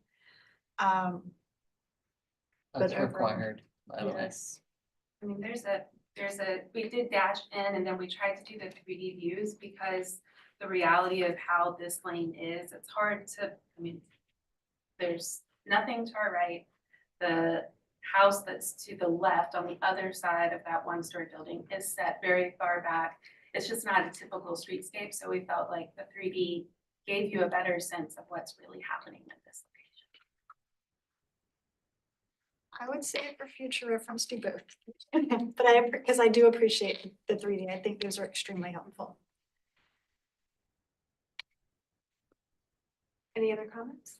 I think, I think I had a couple, I wasn't, and actually I like the overall massing. I agree with Bill that kind of the attention to all sides. And I don't have a problem at all with the attached garage. I struggle a little bit with the third floor. It sort of either wants to set back and be a monitor, or it wants to be more like the precedents that are shown, which is more integral to the building itself. So I just struggle with the language and the kind of positioning. It looks a little foreign to the building to me, but so I struggle with that third level. Me too. It's a large mass for that little area. Yeah. It's right across the street. It's a two-story building with a kind of a rooftop, and then the building adjacent to it's one story. So it's going to be ginormous over there. Does staff comment 1 address that, or would you want to see? Can you read that one more time? Setback 3rd floor, increase the recess 6 inches more would help. It's currently set back 6 inches. We were saying if it went an additional 6, we thought that would help. I don't know that we need to prescribe distance. I think We were just saying study. as little as we thought. Just asking for purposes of emotion, if that would address the concerns of Daryl and Becky. So it's not prescribing it, but. Yeah, we weren't trying to say, oh, to move 6 inches, just that we thought even a tiny bit. 6 inches will help. I don't know that it solves the problem. Because the question of, in relation to it, how big That's are the what I'm buildings sure. across the street? Even the site section Like to 2 show like stories. Motley Lane and the outline across the street versus the what is that? South elevation. My only struggle. So Do you want to see it back, or is it enough for conceptual approval? Bill, are you comfortable with them seeing this at staff level with that detail?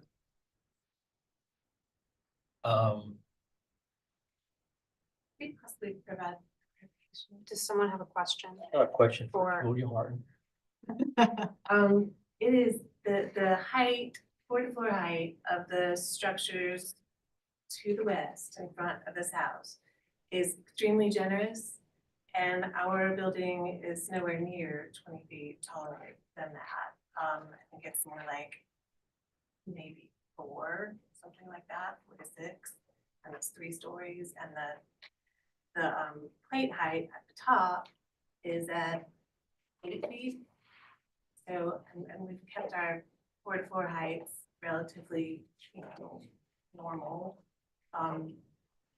And I apologize that we don't have an actual 2D outline of that, but I really do think that you see it in the 3D study that we've done, and it's just not that much taller than the structures. The 2-story or part is the much taller. All of it, the whole thing. The cornice line is lower than the top of the structures. The dashed line that's on the, is this the front elevation? West elevation? Yeah, 5 and 7. 5 and 7 Motley looks like it's here, this is where we're. So this outline is definitely lower than the top of the second floor.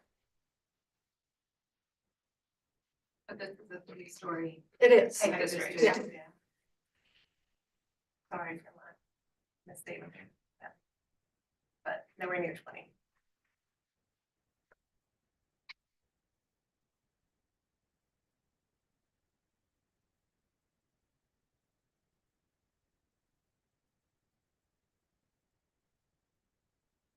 You answered Daryl's question about Daryl, your question was more about the treatment of the the floor. third floor.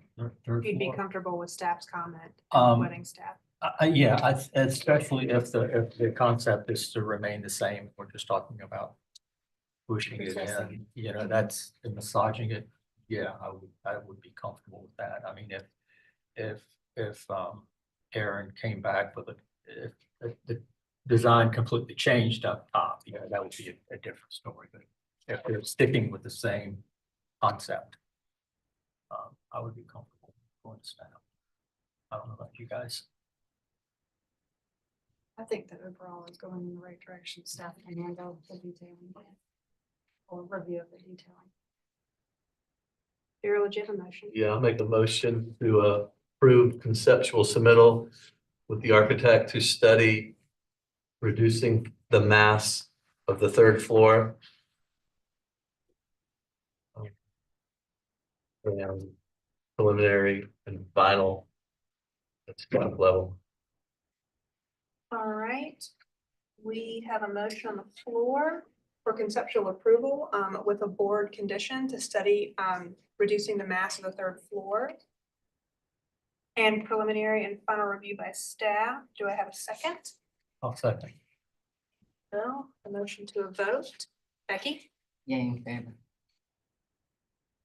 Laura? Yeah, in favor. Daryl? Yeah. Bill? Yeah, in favor. Your vote to the majority and the motion passes unanimously. Thank you all.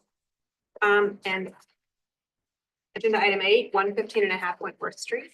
Frankie, if you'll give us an introduction overview, please. 115.5 Wentworth Street is in Charleston Village, District 8. Unrated, served in 1950 in the Oldensburg District. Requesting conceptual approval for renovations to existing building, including outdoor patio, ADA, new entrance, new stairs, and mineral stain on unpainted brick. This is the property's location on Wentworth. Existing site photos. Some context of Wentworth. And sandboard map showing the history of the structure. And I will turn it over to the applicant. Karen here with Julia Martin Architects. Our second project this evening is at 115.5 Wentworth Street. You might recall reviewing this property for demolition several years back, and at that time, approval was granted the removal of the eastern half of the building, which you can see below. And that was a later addition that was added on to the building, and then they clad the entire front facade in the same brick veneer to make it look like it was all one thing. What remains of the building now, is shown here in the top photo, which was constructed, we think, sometime around 1910. Our clients are the lovely owners of Baba's on Planet and Baba's on Meeting, and they are in the process of purchasing this property for their third location of their popular cafe. They are enthusiastic about taking on the task of bringing this historic building back to life and providing a new neighborhood gathering spot that will positively impact this otherwise empty corner. So these are some existing photos of the building near the southwest corner of Wentworth Cummings Street. It's surrounded by a surface parking lot to the south and east and a pair of mid-century apartment buildings to the west. The structure is currently owned by Grace Episcopal Church, who most recently used it as an office space. But the building was originally constructed and for most of its existence occupied by various dental practices. The building is early 20th century brick veneer construction. On the east side, you can see the remnant of the former one-story hyphen that served as a connection to the later addition. You couldn't see that from the front, but it was apparent on the rear, and you can see sort of the ghosting of the shed roof of that structure remains on the brick. Following the demolition of the eastern mass, bracing was installed around the front where there are concerns about the stability of the masonry. On the east elevation, there is a non-original masonry flue, which is constructed of a different brick and is no longer functional or connected to anything. I'll also highlight the lower middle photo. This is a view of the west side of the building where there's about 7.5 feet before you get to the property line, and where our drawings show a new exterior stair. Since this was submitted, we have been in ongoing conversations with the fire marshal and the chief building official and determined that we will not need such a large stair after all. And I can get into that a little bit more when we get into the elevations. It's much simplified, and I brought an existing and updated if that is something that you would like to just be able to see. Thank you.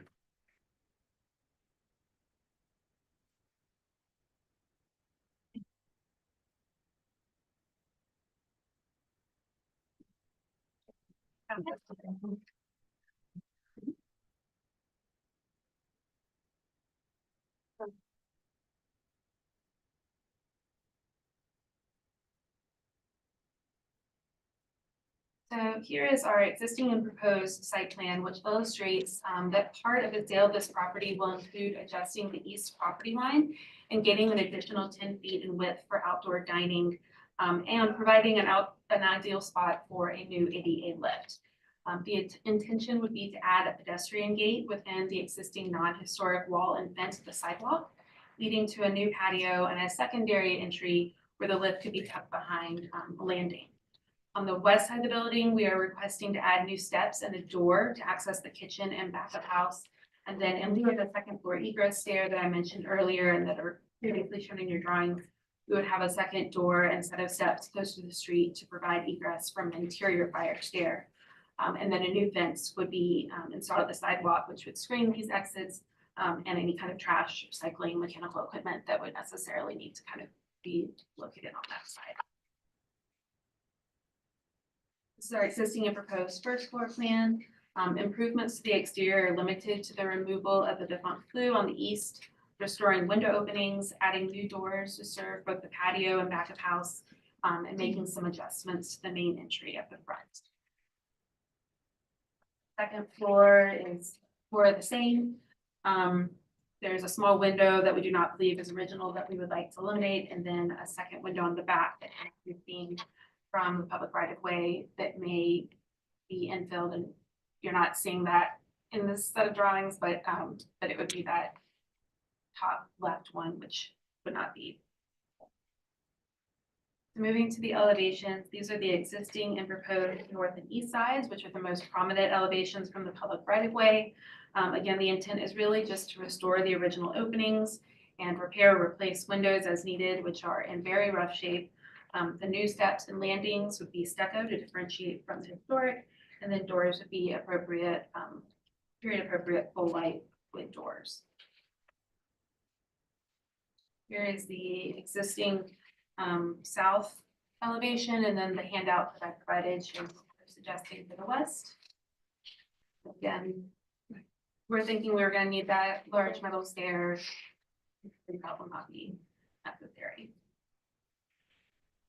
This is a proposed rendered view from the street.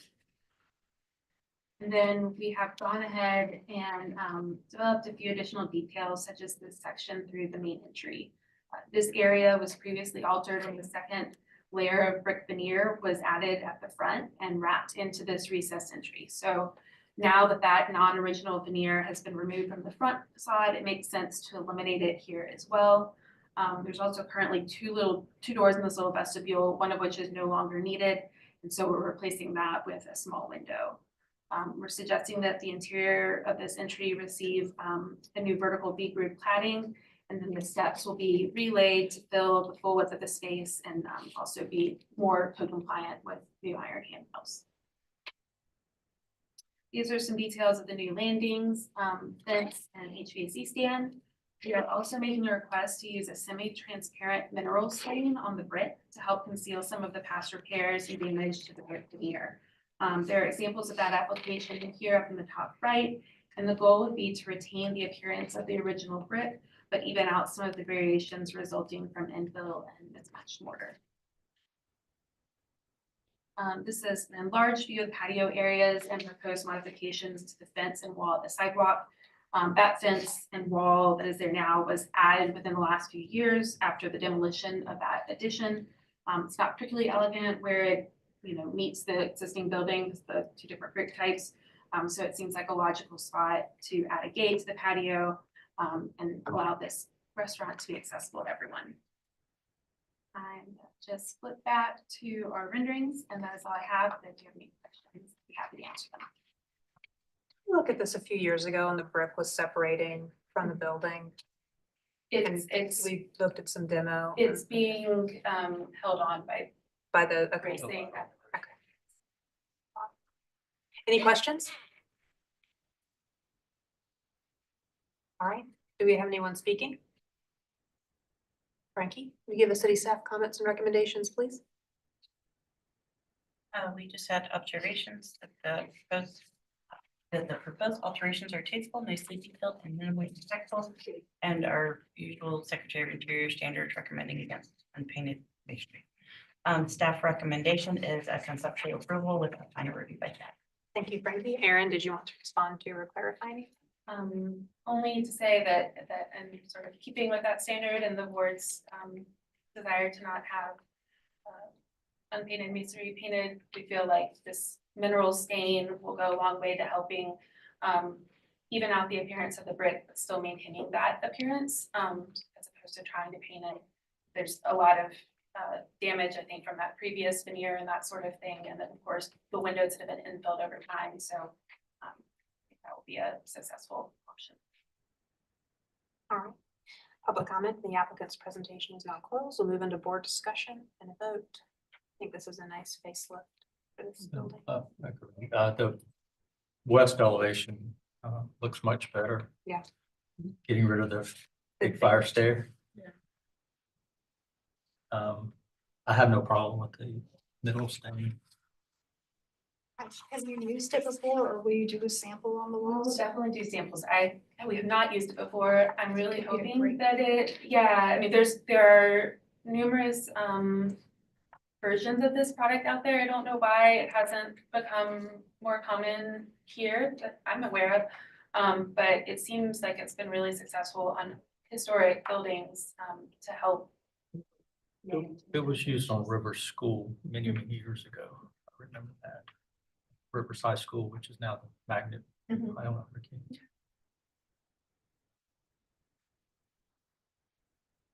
That's a cool project. I think it went well. We make a motion, Yes. make a motion to approve it, approve conceptual approval, final and preliminary at staff. And call it a day. All right. We have a motion on the floor for conceptual approval with preliminary and final review by staff. Do I have a second to Daryl's motion? I'll second it. Thank you. Put the motion to a vote. Laura? Yay in favor. Bill? Yeah, in favor? Daryl? Yeah, there. Yeah, in favor. Chair votes the majority and the motion passes unanimously. Thank you all. Thank you. Okay, agenda item. Actually, can we take a 10-minute recess? We will reconvene at 6:35.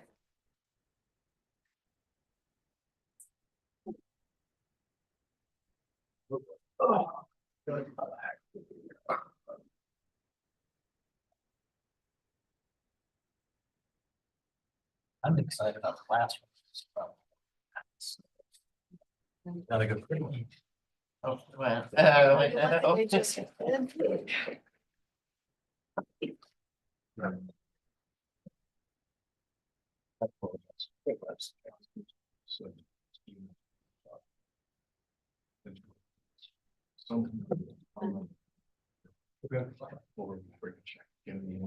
Money in the mail. Okay. But I apologize for, I realize all of a sudden the phone started ringing. Okay. All good.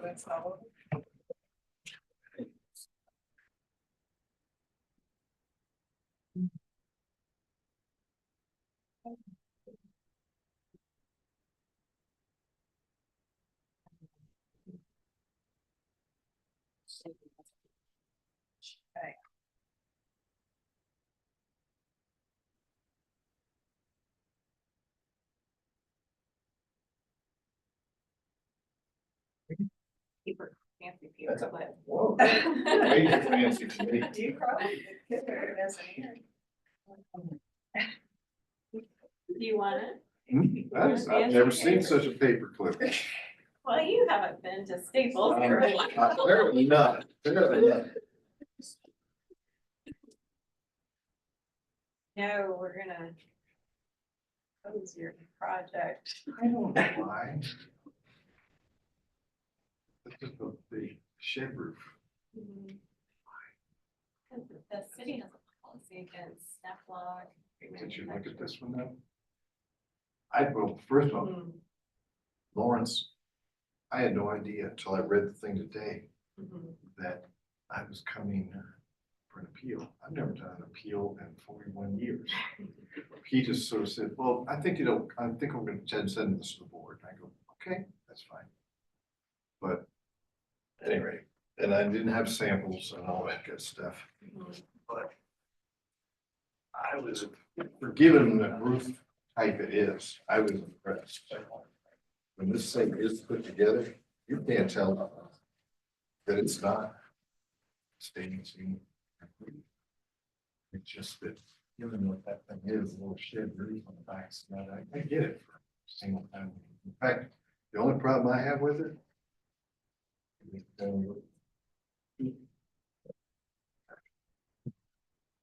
Over all these stained seam blocks, they have big bulges, they have extra ribs and all this other stuff. Well, it does help you because you don't have I don't have a ridge, I don't, the way it terminates, and the guy said he would crimp the bottom edge. And you can barely see the thing for about 3 seconds as you're walking down the street. So that, when they asked, I said, I think it's worth asking, and then worked with Lawrence. When he decided to boot it, I didn't realize he was booting it and as an appeal. You know what I mean? So I'm feeling kind of awkward. Well, you got a small audience tonight. Yeah. This is my colleague Lisa, Hey. who just started a month Hey, ago. Lisa. Nice to meet you. Sorry to be on this. I know. I was wondering what you were here for. That's what I was kind of- You or just do Well- other things. Yeah. Well, like I said, we've never done one on anything, but just the fact that it's a shed, minimal exposure, can't say it's straight on, but they're always worried about pressing. I'm going, but that's what the BAR is for. You pick the type of job that is appropriate for you. Don't say that you allowed it on this. So, We'll see how it goes. Yeah. well, they're also doing an appeal on copper roof. Yeah, I don't actually know. I'm interested to see what they. Well, I think I know, because what Lawrence mentioned to me, because, well, I said, Lawrence, we haven't been able to have trim metal in a very long time. And we needed an alternate, and of course, we've done a bunch of copper roofs, particularly on anything city owns, because they're so bad. They don't keep their projects up. So, you know, we've got copper roof on Gibbs, we've got copper roof on Oxford City Hall. I mean, they just don't paint their buildings. But at any rate, Lawrence mentioned when he said, well, I think I'm just gonna let this go to the BAR. I said, fine. He said, things they found in all alternative metal that's tin, it can't just be tin, it can't be galvanum kind of stuff. And so I think that's what's going on. He's gone, now we have the material we can get back to. I don't get the copy. I Did don't he know. say it was the He Freedom didn't Gray tell or? me. He just said somebody's come in and they've got manufactured product. Particularly don't get copper. Copper is, we've done a lot of copper work and painted it. Copper takes paint better than turn metal. So the idea that you put on a much more permanent material, higher grade material, if you wanted it, because you didn't want it because it's not red or green or whatever, let them do it. Paint it. I don't know if I'm making their case. I don't know who. That's another one. But yeah, but you know, where we had to use copper, and but with the concern with copper was the green, you know, patina, the streaking. That's when we were able to paint it. You can't believe how successful it was. And then we avoided run stains. Yeah, I'm here to discuss it, but I'm not. I told her, I called my client. I said, I'm not going to sit here and fight for something that I didn't know I was troubled with. Yeah. I was just going to be a normal application. The idea of appeal is like the idea of asking for variance, which I never try to do either.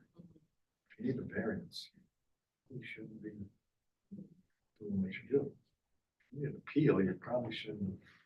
You should withdraw it. We'll see. It's always good to think about things. Maybe I'm snapping these together for them. Like I said, I was impressed with how clean it was.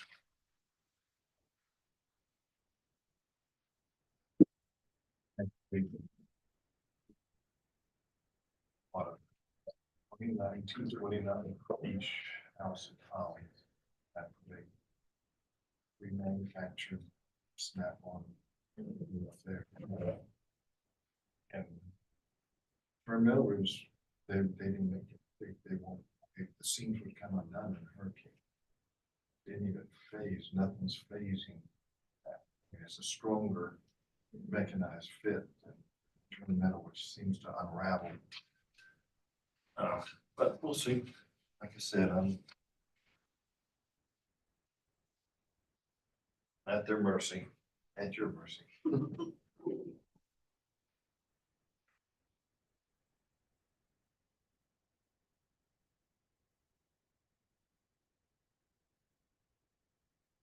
Hey, you know, as the rib that you would get, you grip it. The only difference is it's not going to be all mangled and crooked because the guys aren't doing it right, you know. So that's what I could think of was that. Yeah. It's going to look too good. But what they're talking about doing is flipping and finishing because you don't have all the extra humps and bumps. They're talking about clipping and finishing and turning it exactly the way you turn that brick foot is folded. 45 done. So they're able to do that? On with this, as well? yeah. But the biggest problem I always have with any of those, like that is the ridge. Ridge, And we don't yeah. have a ridge Yeah. because it's going into. I think that's to your benefit on this, Yeah. this specific project.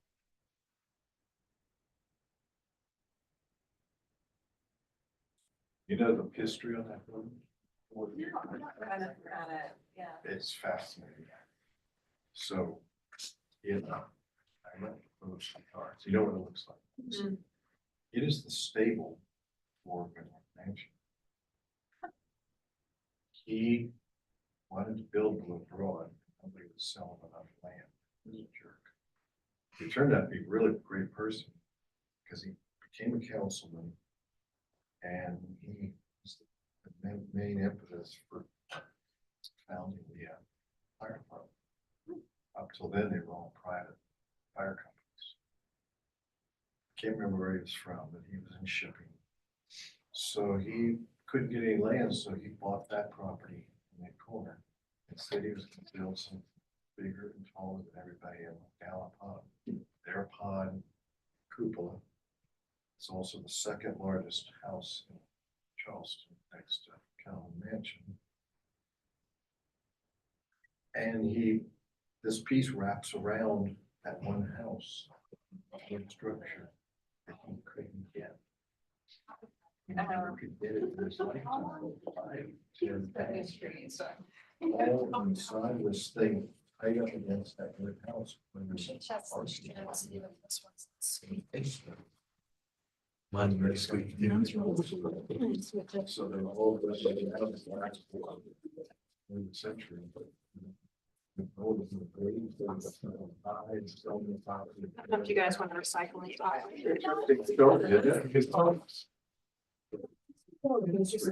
Yeah, it was military. Okay. Frankie, are you ready? Okay, agenda item 9, 2F Street. Frankie, if you'll give us an introduction overview of the project, please. Okay, 2F Street is in West Side, Council District 4. It is unrated new construction in the historic corridor district. They are requesting conceptual through final approval of a single family dwelling. The property's location on F Street. Some existing site photos. A context of F Street. And I will turn it over to the applicant. Right. Good evening, I'm Will Easton, I'm the owner of the project. This is a resubmittal from a deferral in November. I think the notes from the November review were get the fenestration a little bit better organized, a little bit more intentional.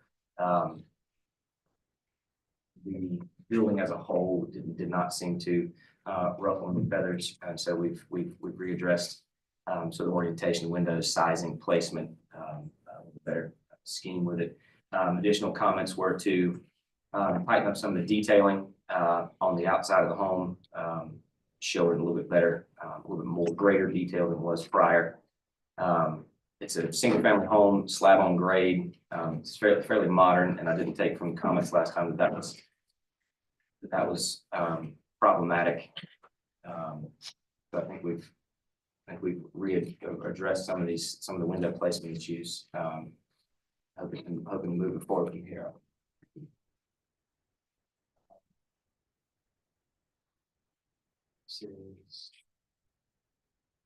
Yeah, got it. Okay, so I think we've adjusted them on the secondary sheets there. Doesn't seem.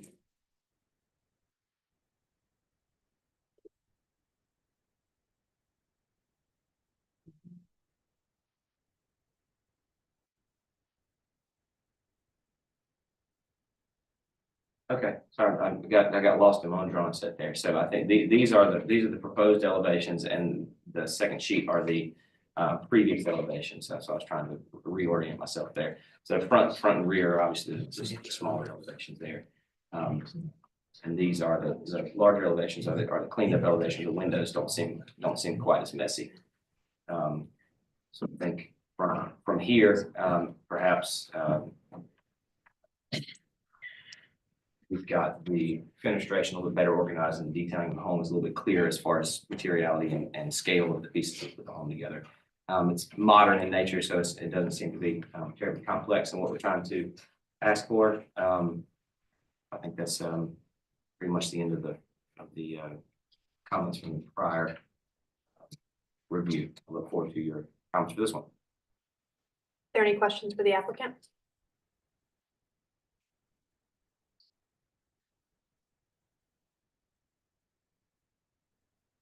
Okay, thank you, Mr. Easterlin. Sure. Do we have anyone speaking from the public?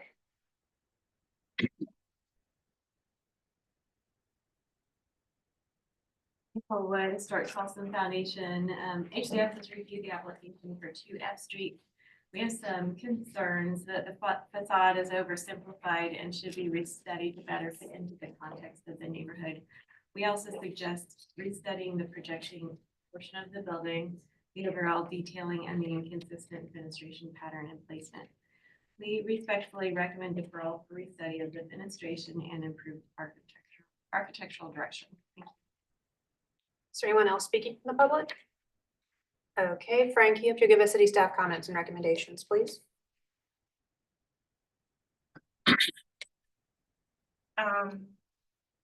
So per staff observation, per the previous board discussion, additional detailing has been added and window placement has been adjusted to create some rhythm to placement. A height, scale, and mass is compatible with context of F Street. The staff is concerned about egress requirements being met by the current window placement, and the board requirements have minimally been met. Staff condition for approval, we would also recommend further detailing of the front facade, and we would recommend considering additional fenestration on the north and south. Staff recommendation is a conceptual approval with board and staff conditions. Thank you, Frankie. Mr. Easterlin, did you want to respond to or clarify anything raised in the public comment or in the city staff comments and recommendations? Not specifically, I'm happy to continue to adjust the windows. If I can ask, we're asking to add fenestration to the north and south facades, and I'm reading that right? Yeah, we just wanted it to be more organized and regular. Okay. So yeah, additional. It seems like there was a bedroom that didn't have a window, I think. Anyway. We can talk Can I about look through it just to see if that bedroom is correct? So I'll be happy to make that, obviously. The middle bedroom upstairs. It's on the second floor of the bump out. Yeah. This one Yeah, here. that one there, Not- not on the, yeah, it's not showing up there. Window, so since it looked like you were meeting setback requirements, we were saying we were encouraging additional fenestration. Sure, sure, okay, yeah, no problem. Thank you, Mr. That was Easterlin. all of our. All right, public comment and the applicant's presentation is now closed. We'll move into board discussion and a vote.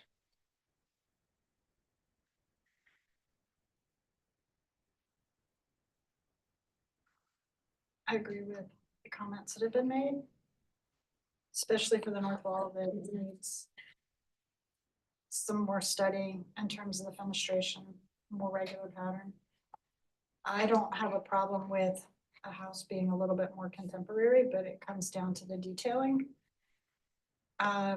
This application has requested conceptual, preliminary, and final approval, but does not include the submittal requirements. For preliminary and final. For preliminary and final. It So we would also only be doesn't- looking at this for conceptual. Only That for would be- conceptual, I'm sorry. only for conceptual, and even then it should have had photographs for context and that sort of thing. Just for future reference, those kinds of things are helpful. Those are my thoughts so far.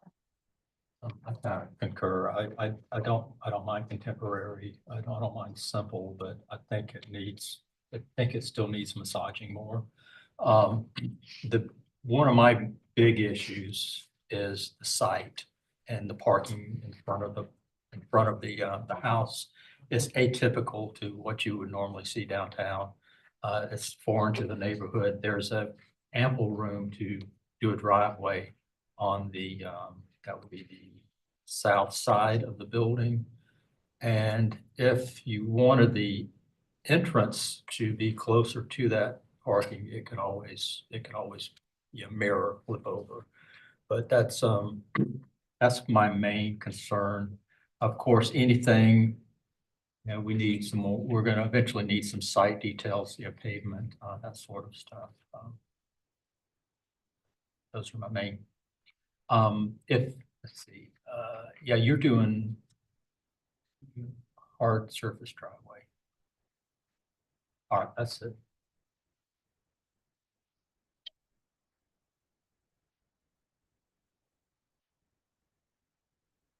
I agree with the comments. I mean, I agree with Bill, but I actually don't even know how those cars get in there, but I don't, just to have them pulled up in front. It's not typical of the neighborhood pattern. So that would be a board condition if someone were. Right, and we would also need a sidewalk connection to the street. Right. And then I, I don't mind the height scale and that, I think the architectural direction is pretty weak. But, I don't have a problem with contemporary. I don't know. So it sounds like the architectural direction's not there, so we can get a deferral. I would say we provide some good guidance. Could we do conceptual approval with conditions and suggestions and come back here for preliminary as opposed to going to staff? I agree. I don't think it's a deferral or denial, because I think the beginnings of the architectural direction are there. It's Yeah. just not there quite.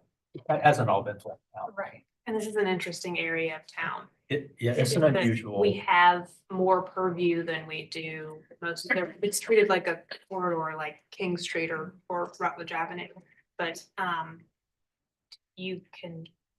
no one typically is walking and seeing this area of town, so.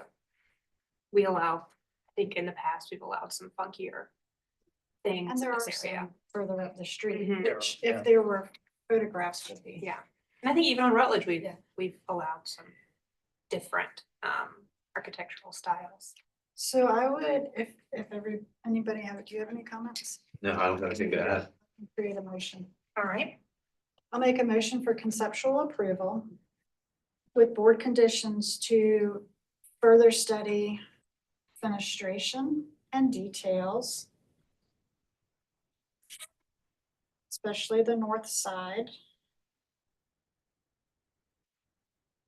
and to provide more site detailing, a hardscape plan. Removing the parking. Right.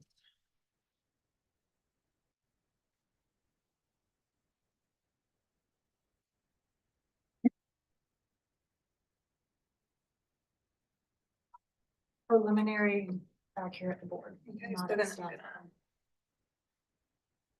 okay, so we have a motion on the floor for conceptual approval with board conditions to, one, further study the fenestration and details.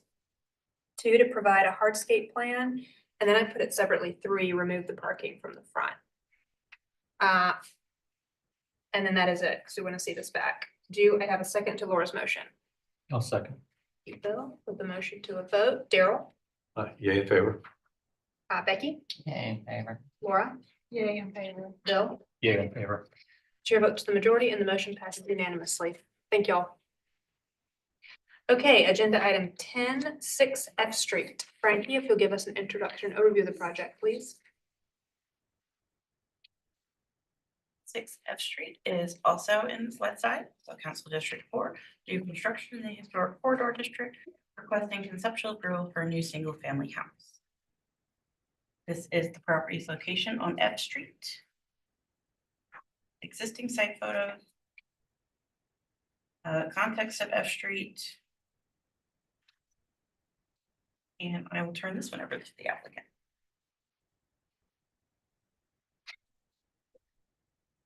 Good evening, I'm Troy. I'm the builder. Laura Worrell is the architect.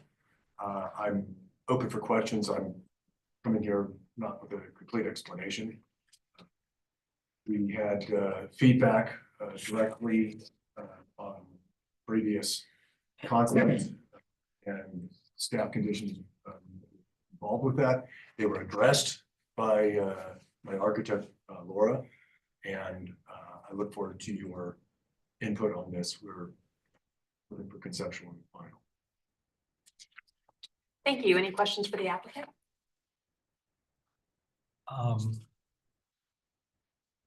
You're doing an eagless design. Have you, I've had nightmares, problems with buildings without eaves on them, wood intrusion. I'm just curious if you've thought that through. Yes, This is my fourth house on F Okay. Street. Two very moderns, and then a historical renovation and another one that was a little bit more classical, Charleston single. Yeah. So, I've done two other houses with less of the eaves. Does it make it interesting? I'm leveraging a friend of mine who's done multiples of these. And, you know, I do understand the waterproofing is gonna have to be Yeah. Yeah. very attentive. Yeah. And, you know, I certainly look to address that, especially on site. Any other questions for the applicant? All right, thank you. Do we have anyone speaking?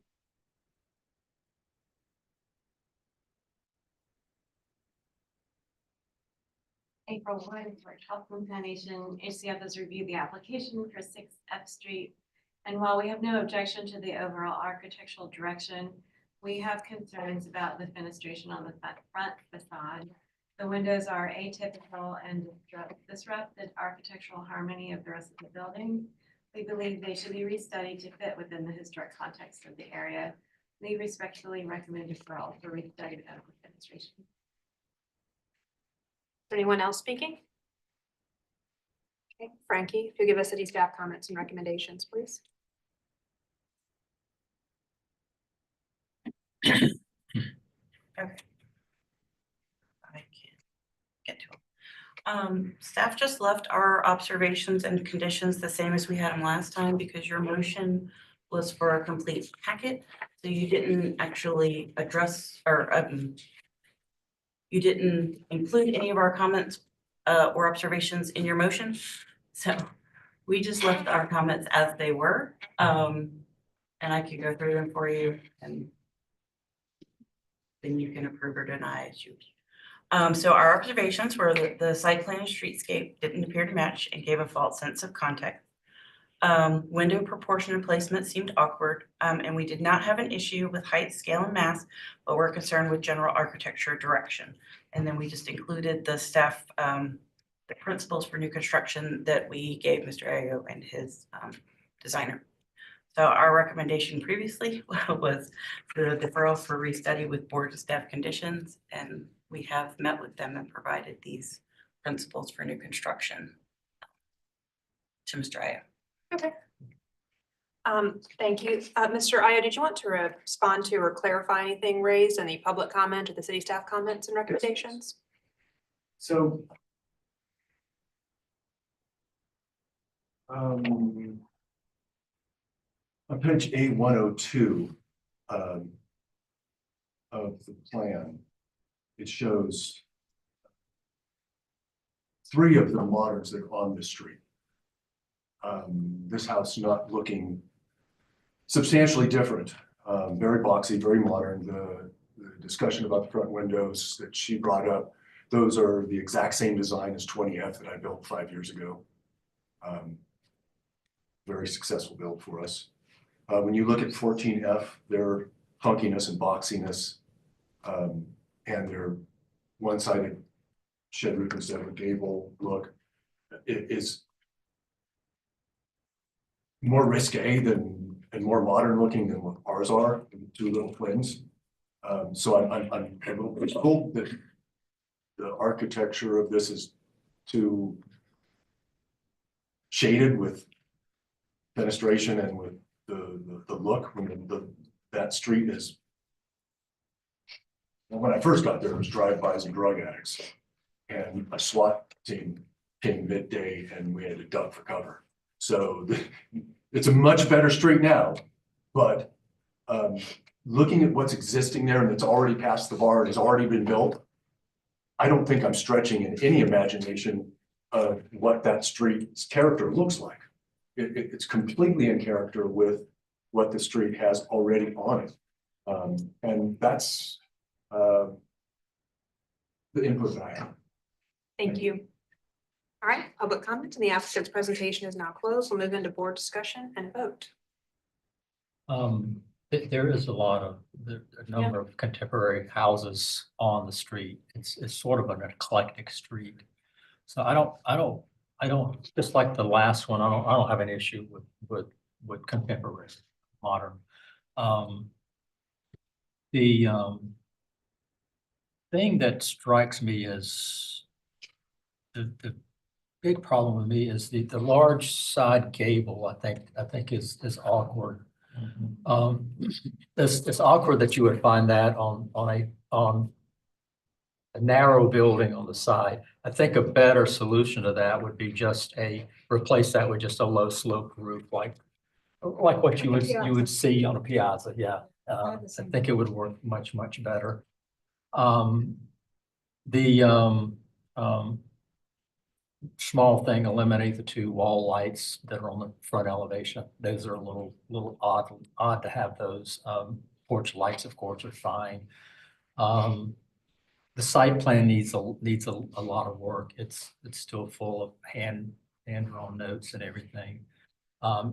Like we usually do when we're dealing with projects with loose paving material, such as gravel, provide a paved apron out by the street to keep the gravel from tracking out of the pavement, and provide some sort of an edge around that loose material to contain it. It could be anything from a ribbon of concrete down to a heavy gauge steel edging, just something to keep it contained and nice and neat and orderly. I'm fine with height, scale, and mass when you walk the neighborhood, and I have. I think height, scale, and mass is fine. I think the big issue with me is that side gable. I agree. I also noticed some details that maybe can be handled later on the elevation, the picture frame, window trim, and that it's calling out vinyl windows. I don't know if that's allowed on new construction in this particular district, but in general, I don't think we've allowed vinyl. No, we have not.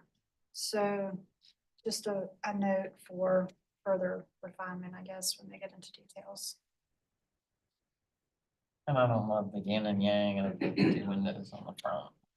I would restudy that from illustration. Maybe continue it down the side with like What? that long side has just almost like two double hungs. Where they're all equal versus the asymmetrical in the front. Keep in mind the asymmetrical on the front if they mirrored one another. Match. Yeah. I don't mind that either, but it seems like you would carry it around Yeah. the side maybe. Right, there'd be continuity in the language. Yes, exactly. Do we have some consensus on a motion? Is this something similar where we could? Do you want to see it again? Okay, let's look at it. Yeah, that's what I'm thinking. Yeah. From a height, scale, mass, and general architectural direction. We're going in the right direction. But we want to bring it back. So I will make a motion similar. For conceptual approval. With board comments to restudy fenestration for continuity. And restudy the side gable roof. And provide more detail on the site plan. Does that cover all? Remove the lights on the front. Yeah. And remove the lights on the front.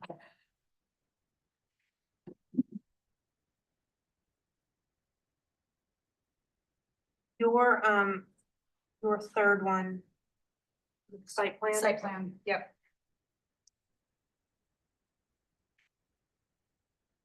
And the fourth one would be the lights on the front. Yep.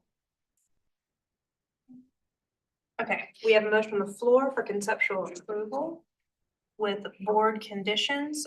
First, to restudy the fenestration for continuity. 2, to restudy the side gable roof. 3, to provide a detailed site plan. And 4, to remove the lights on the front facade. Site plan with construction details. Construction.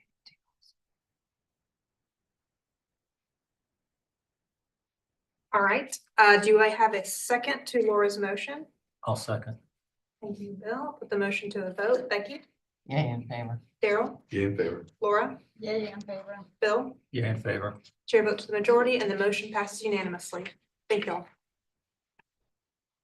Okay, agenda item 11, 342 King Street has been withdrawn by the applicant. We are on agenda item 12, 141 Wentworth Street. Frankie, if you'll give us an introduction and overview of the project, please.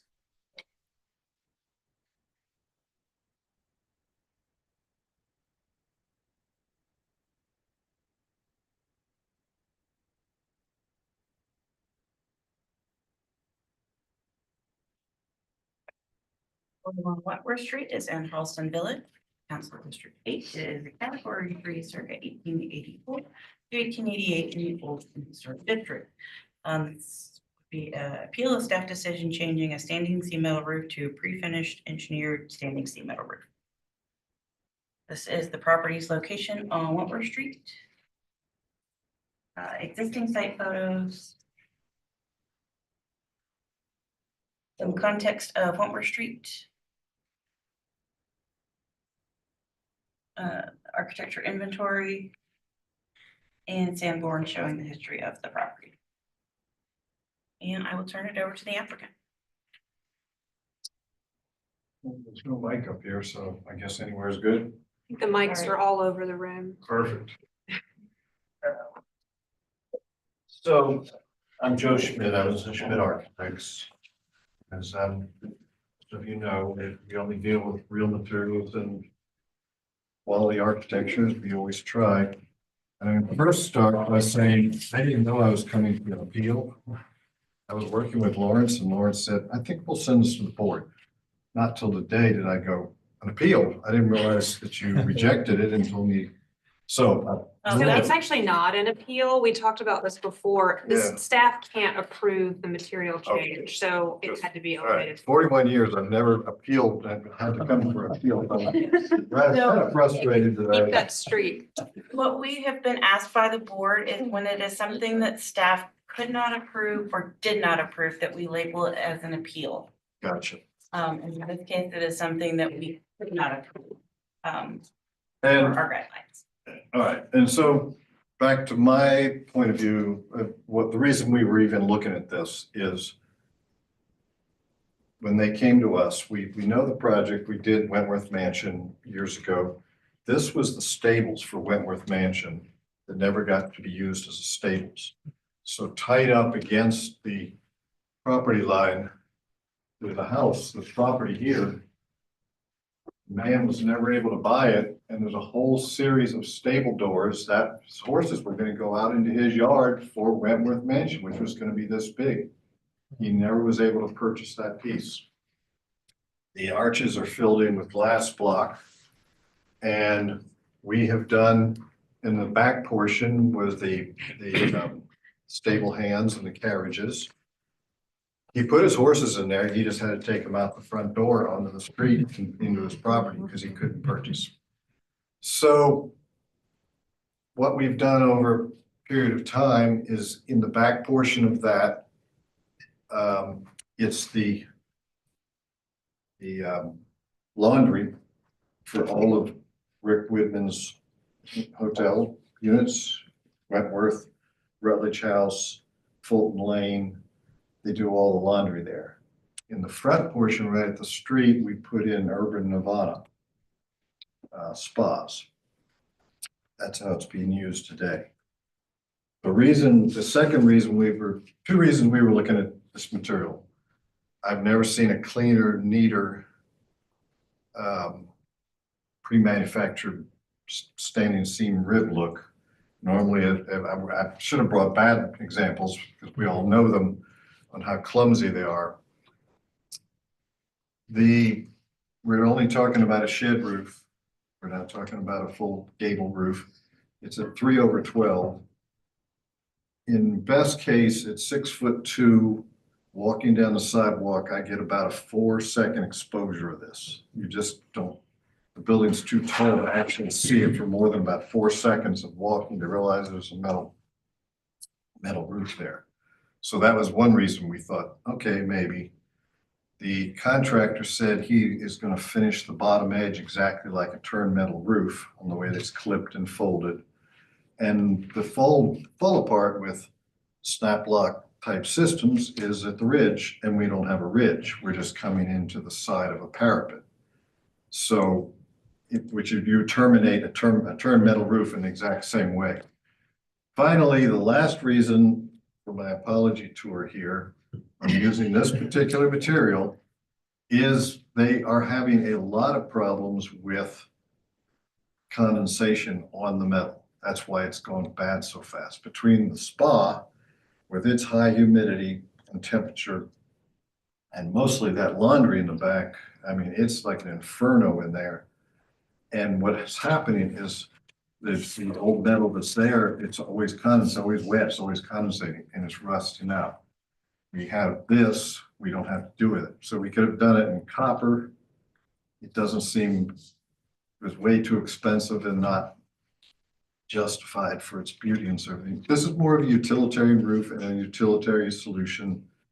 And like I said, in our opinion, my opinion, I've never seen one that if you back off even a foot, you can't tell that it's not.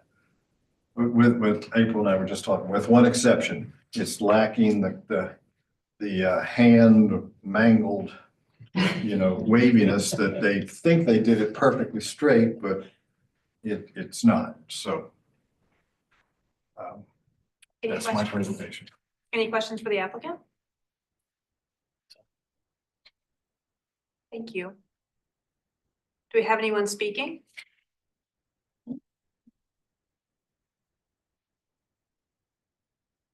April Wood, it's our Charleston Foundation. HCF has reviewed the application for 141 Wentworth and supports the staff's decision to deny the replacement of standing seam metal roof with a pre-finished engineered standing seam metal roof.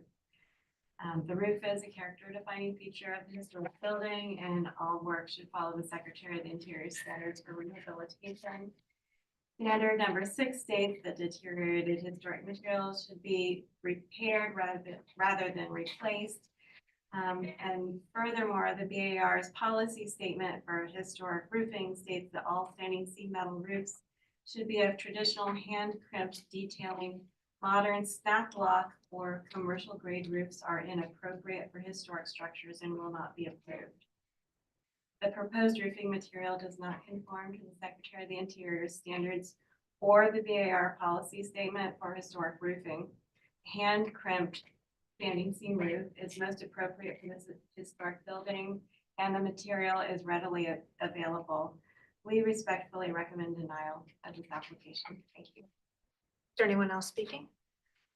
All right, Frank, you could give us any staff comments and recommendations. The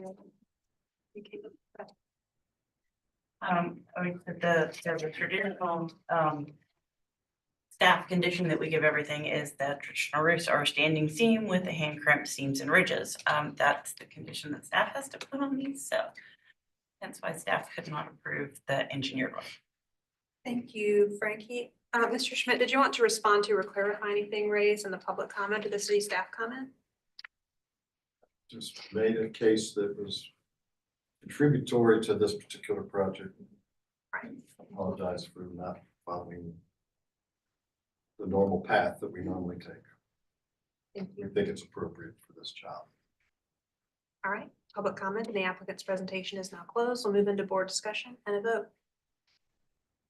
I walk by here a lot. I live in the neighborhood and you really can't see the roof from Wentworth. You would have to try really, really hard. You do see it, minus vegetation. You can see it from Smith Street from a great distance. I understand. I'm one of the ones that always say we need to follow policy, and Barry can set up for established precedent. But I think with this one, given the fact that you virtually can't see it from Wentworth, it's a very, very low sloped roof, sloping in one direction. There is no ridge to crimp. There are no dormers to crimp. ridges on, and it's just a simple sloped shed roof. This isn't like other commercial examples that we're used to seeing. It doesn't have a big clunky detail here. I think standing on the ground looking at this, you'd be hard pressed to tell that this was anything different. You know, we don't we're not dealing with turned metal anymore. Even a hand crimped steel roof does not look like turned metal, really. It's as close of approximation as you get. But so, I mean, this is also steel, right? I mean, it's just coated. Right, it's So- kind of coating. Yeah. Which is the best paint finish you could So- possibly get. In this instance, I'm fine with making an exception. I don't have any issues with it. Laura, don't you mind? I have a hard time because it goes against policy, but It I does. agree. I mean, we've got samples here. This is not what the policy was trying to avoid. The big squared off ones are big clunky seams. And I think it's important to take those things into consideration. There are new products out every year that are better approximations of those historic products. This could be a cheaper product that then we could maybe eventually add once we see it, but I think this is, at least we have this, we can see it here with our eyes. It's pretty close. What do you think? It's not setting a precedent because I think it's setting a precedent that we have approved it for use. Now, if we approve it, it will have been approved for use, but on this particular roof, it being barely Because of the visible. low slope, barely Mhm. visible, no ridge, no dormers. Anytime we do something like this, I just like to make it clear so that they wanted to replace their roof entirely with it, we would say, well, this was a very different. Can we put that into our, if we make a motion to approve it, can we put that in just so it's documented if somebody ever comes back and tries to look at this as a precedent? I think that we still use it as precedent regardless, because I think everything in here is on the record. Okay. And we can point back to prior applications. If this were going on a Charleston single house with a ridge, I'd say absolutely not. But it's fairly well hidden. It's a low slope,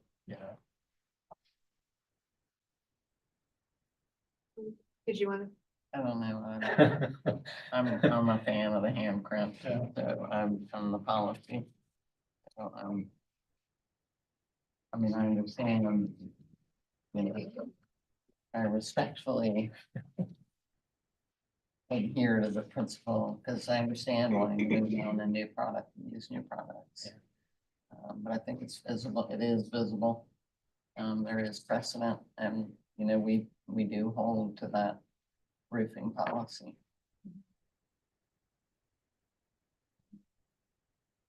Do you want to make a motion?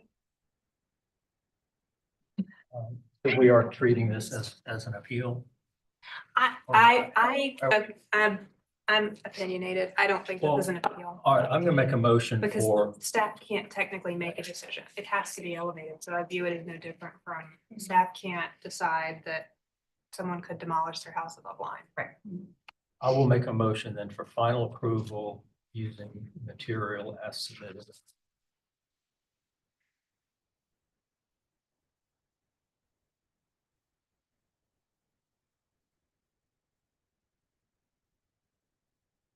Okay, we have a motion on the floor for final approval. Just say as submitted. As submitted. Do I have a second to Bill's motion? I'll second it. Thank you, Daryl. I'll put the motion to a vote. Becky? No, I'm not that. Doesn't look like a detail. Can I ask a question or is that too late? No, yeah. The details in the spec sheet you submitted, this seam looks a lot fatter than what you got on. We rejected it and this is what. Is this the material specified on the plans that we have, That was like a regular snap line. just to make sure? They have different options. This is what he's promising me. Gives. Does it match what's in the submittal though? Because I want to make sure what I'm approving, if I vote yes on this, that I'm approving That, what I see, not what's here. Like if you go backwards another sheet or two. That's the right one there. See how the seam in the drawing at least looks pretty fat Right, that's. proportionally, and maybe that's because That's not, It's not the that's thin not what we're looking at here. edge. It's the same. Two edges. Now, this is where- Yeah, this was narrower than that. Are we looking at two thin? No, some of them have been cut, and so they look a lot Yeah, maybe tighter. that's what I'm looking at, is with it being Yeah, cut, it where it's got been- skinny there. right. Versus like right here.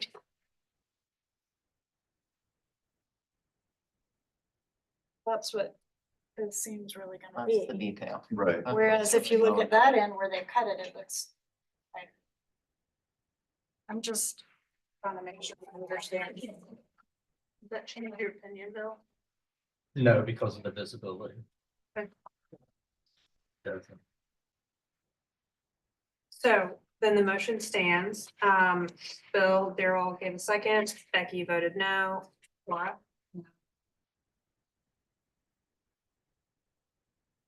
Bill? Yay in favor. Daryl? Yeah, in favor. Chair votes to the majority and the motion passing 3-4 and 2 against. Thank you. Thank you.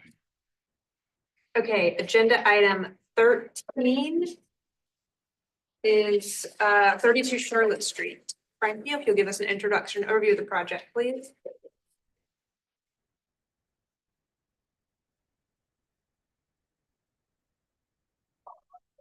What? Good.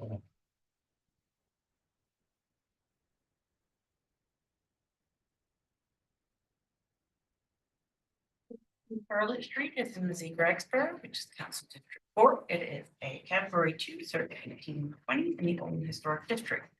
We have worded this as an appeal of staff decision as it is changing the standing seam metal roof to standing seam copper roof.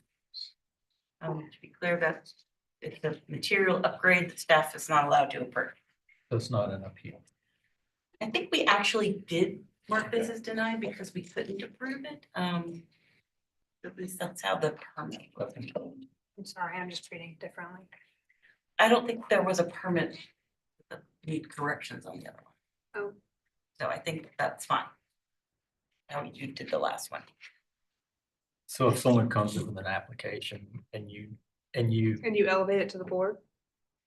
you actually sign off as a denial and it becomes an appeal. It's, If it's just there, saying if there we- is a permit that we have to mark as need corrections, it shows up as a denial in our system. Yeah, this is the property's location on Charlotte Street. Existing site photos. Some context of Charlotte. And the survey card from 1973. This is in both surveys. Thank you, Rachel. And sandboard map showing the history of the park. And I will turn it over to the applicant. Good evening, everybody. I gotta say, y'all are dedicated. It's way past my bedtime. Actually, this is a fast meeting. We're lucky. We're here till 9:45. Well, y'all must start later than I do or something. But anyway, so a little bit about this, the owner had contacted us years ago about some repairs.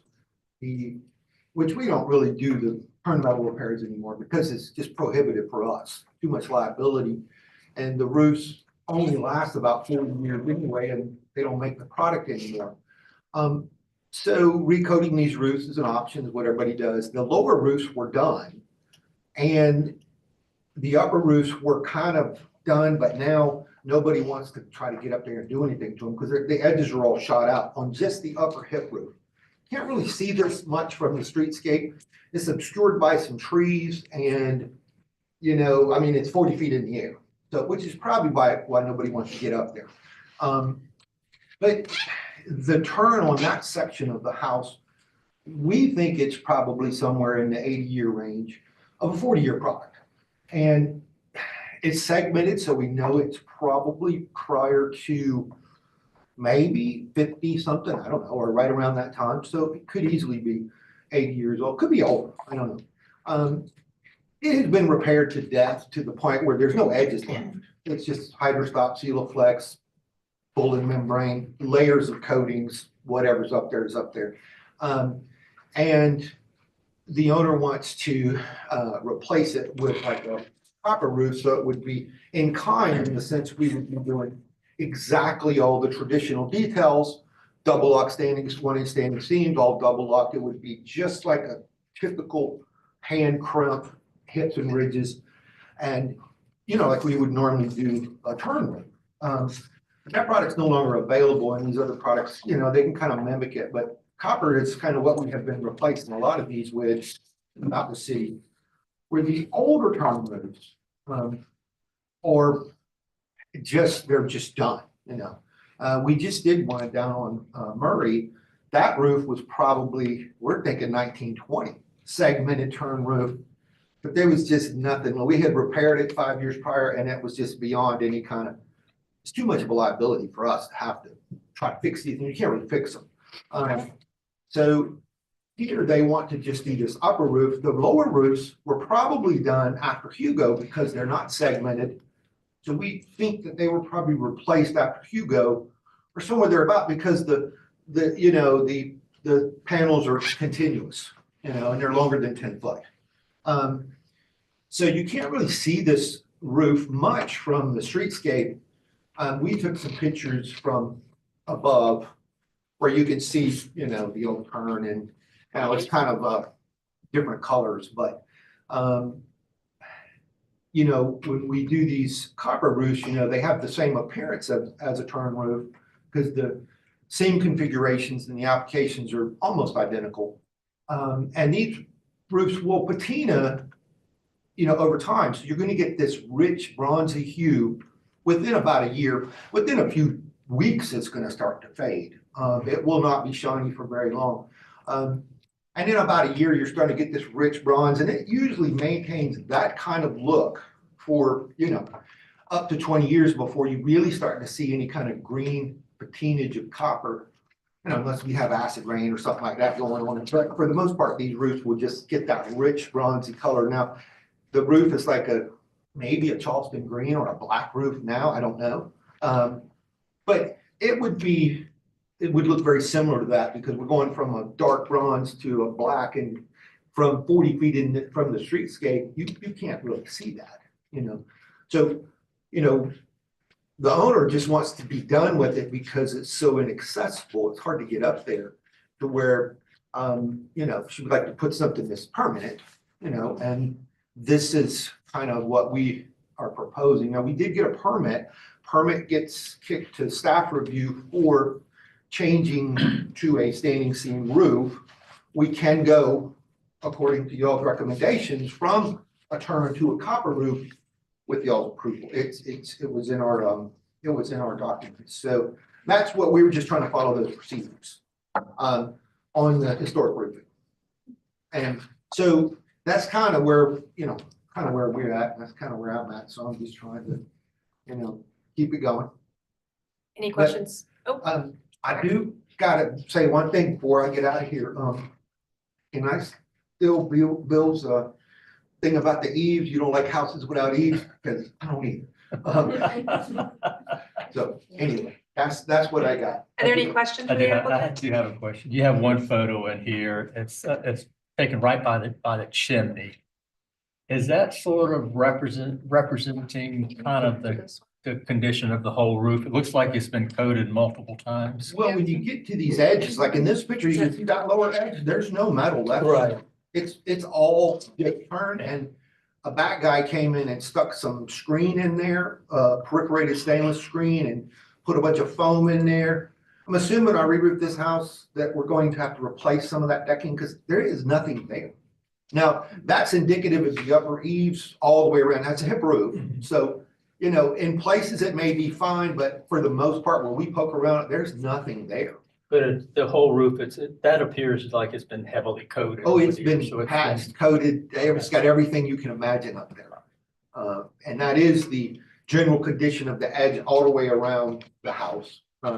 You can see there's a couple other pictures that you can see that as well. But the chimneys, I think they must have repointed them because we looked at those, they look pretty good, which is kind of strange. I think your roof is more than 80 because, Might be. it's my understanding that the short segments were used much, much earlier than 80 years ago. It was, and you're right, but it's hard for us to tell that, you know, when they started, you know, going to longer pieces. So originally that came in a bundle that was 2 or 3 feet. So it was just built on site like that. It could be maybe, you know, early 1900s. What did Fillmore say for? I spoke with Fillmore. He worked on this house for the previous owners. And I think he said 10 or even 20 years ago, this roof was past its life. So Fillmore says the roof can be replaced. He also said that he and Sean McDonough, who was the roofer at Mutters, I used to work with them, went into the attic and looked up under there, and there was no sign of nails coming through the sheathing, which would have indicated that that roof had been replaced more recently.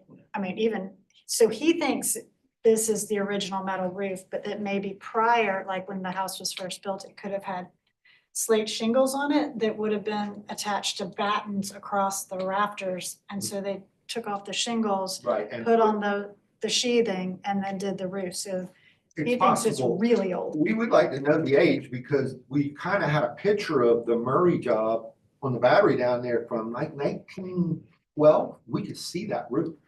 I don't have many pictures, but we researched it. We can't find it. But it's just curious, you know, how old is it really? Yeah, I think it's much, much older than 80 years. Much, much So, older. no, well, it very well could be. Any other questions for the applicant? All right, thank you. Do we have anyone speaking?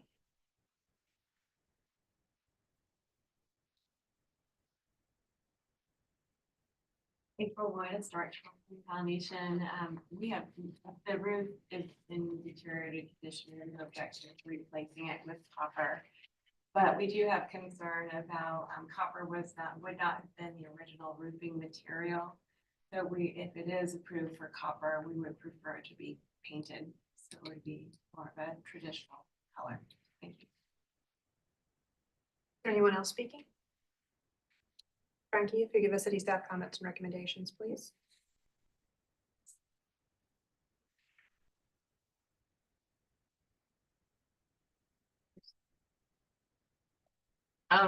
So the observations, it says that the category 2, any change in material has to be reviewed and approved by the board, even if it is considered an upgraded material.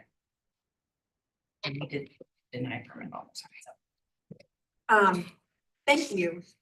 Did you want to respond to or clarify anything raised in the public comment or the staff? Well, I would only say Observation. that, of course, these materials to replace it aren't available anymore. And copper would be an upgrade, I think, better. And you wouldn't really want to paint copper because it's a maintenance-free product. So putting paint on something, you have to go back to the best paint we got today. The best paint, maybe 5 years. So every 5 years, you're trying to get way up there, and that's part of the reason that the owner wants to replace it is because nobody wants to get up there. It's a bit inaccessible. You can't hardly get a 40-foot ladder to this thing, so you almost have to bring a machine in there to get up there. So these are just considerations. From when I look at it, practical point of view, copper is going to be so close in color to what's there now. Maybe they could change the color of the rest of the roof. I don't know. It would be just a little shade of black to brown, just bronze. I mean, you know, I just think putting paint on copper, even though people do it, we do a lot of copper. I would never recommend that. It's just, that's just a no-go. You just don't do that. I mean, it's just a bad idea. Nothing's going to stick to copper. It's going to push it off.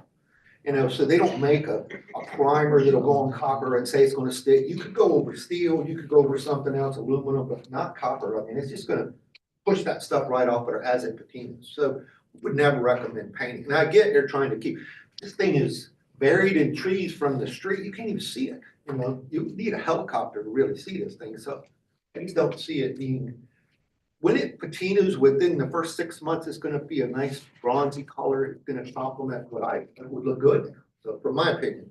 But I get we're trying to match that. It's an old house too, so I understand. Thank you. Okay, public comment and the applicant's presentation is now closed. We'll move into board discussion and a vote.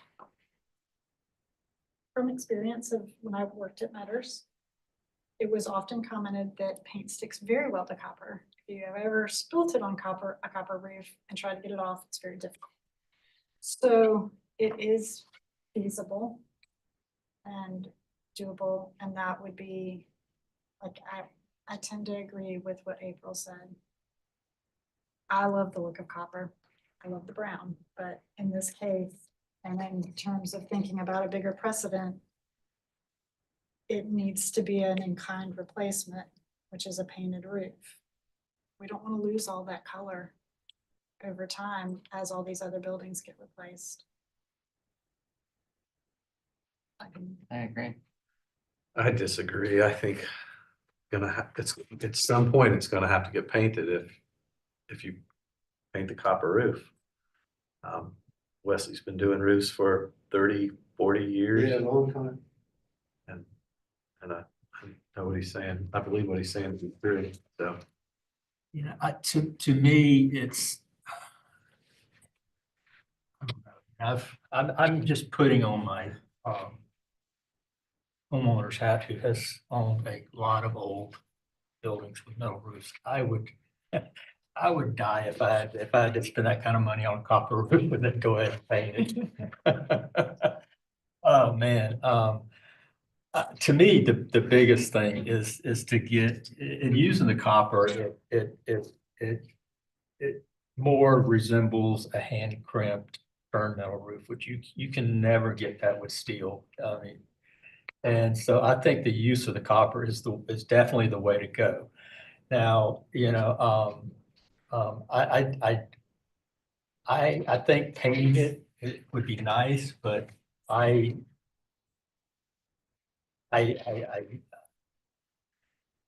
wouldn't want to paint it if it were my roof. Just a thought, if perhaps this was not the original roof and it was a slate roof, and so now we have one evolution of the roof, then perhaps this lends to the history to now have a third evolution of the roof, that it is now a copper roof. I think I feel differently when we have these slate roofs that have always been slate, or these metal roofs that have always been a certain material. But here, I think maybe this lends to the history of the home. I also have to ask myself, if he were coming in here asking to put another hand crimped roof on here, he would be asking for a steel roof, right? And it would be a painted steel roof. I would much rather have an unpainted copper roof than a painted steel roof. And I do see the point that if when it patinas to that dark brown, it's not terribly different than the color that's there. You know, That adds color to the roof line for the whole like city. And I honestly don't, I mean, this is a discussion for another day, but I honestly don't know how, enough time has not gone by yet to how are these steel roofs really gonna last Right. over the years? And we know copper is tried and true, and it's gonna last. I think it's hard because the character of the city, like disregard that you're an owner and the roof. The character of the city and what you love about the city is the painted roofs. Yes, especially the character especially the defining tenors feature. red roofs. Yes. So that's, I think. Yeah. I feel like our role is to protect the character defining features of the city. So it's not personal. Soapbox. Make a motion. Carol, what is your motion? Motion is to approve the roof as submitted. Standing seam copper. Hand crimped. Ooh. Okay, so we have a motion on the floor to approve the, how do we want to word this? Approve the roof as submitted. Sure. Do you have a second to Daryl's motion? I'll second. Thank you, Bill. Put the motion to a vote. Laura? Yay in favor. Becky? No, opposed. Daryl? Yay in favor. Bill? Yeah, in favor. Chair votes to the majority and the motion passes 4-4 and 1 against. Thank you. Thank you, guys. We are on the 14th and final agenda item, 11 Montague Street. Frankie, you'll give us an introduction overview of the project, please. 11 Montague Street is in Charleston Village, Council District 8. It is Category 3, Circa 1818 in the Old Historic District, requesting alterations to existing hyphen and kitchen house and third floor bathroom addition. This is the property's location on Montague Street. Existing site photos. Some context of Montague. Picture inventory. And sandboard map showing the history of the property. And I will turn it over to the applicant.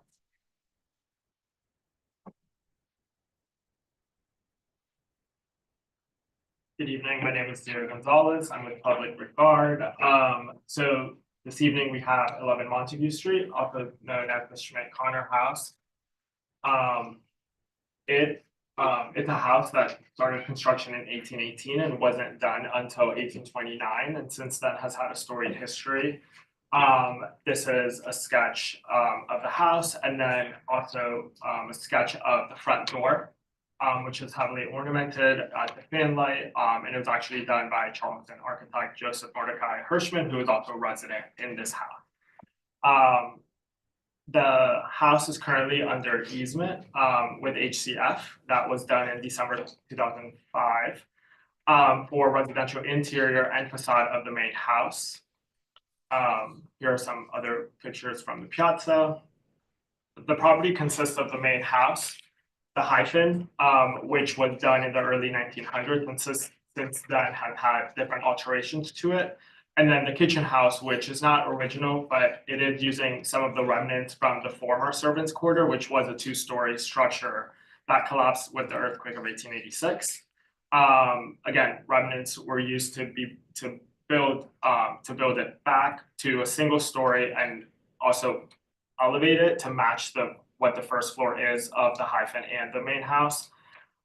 There was also a 1x1 bay added for a kitchen when these were apartments in the manufacturing. And then the green structure is the former stable location, which is currently like a pool guest house towards the back of the property. Sandboard maps, this starts to show the different kind of alterations of the hyphen, which we'll be talking about today, just other alterations that have been done to the house. In the late 1800s, bathrooms were added on the piazza to the main house. And then they came back in 84 on the third floor and made it match the kind of polygonal structure that is on the second floor. And then on the hyphen, which we'll be talking primarily today, they've done different alterations where at one point there was a structure that kind of extended or jutted out of the house, held by two piers. That was then removed in the 80s, and this kind of double story bump out with glazing was added as fenestration towards the inside, and then that kind of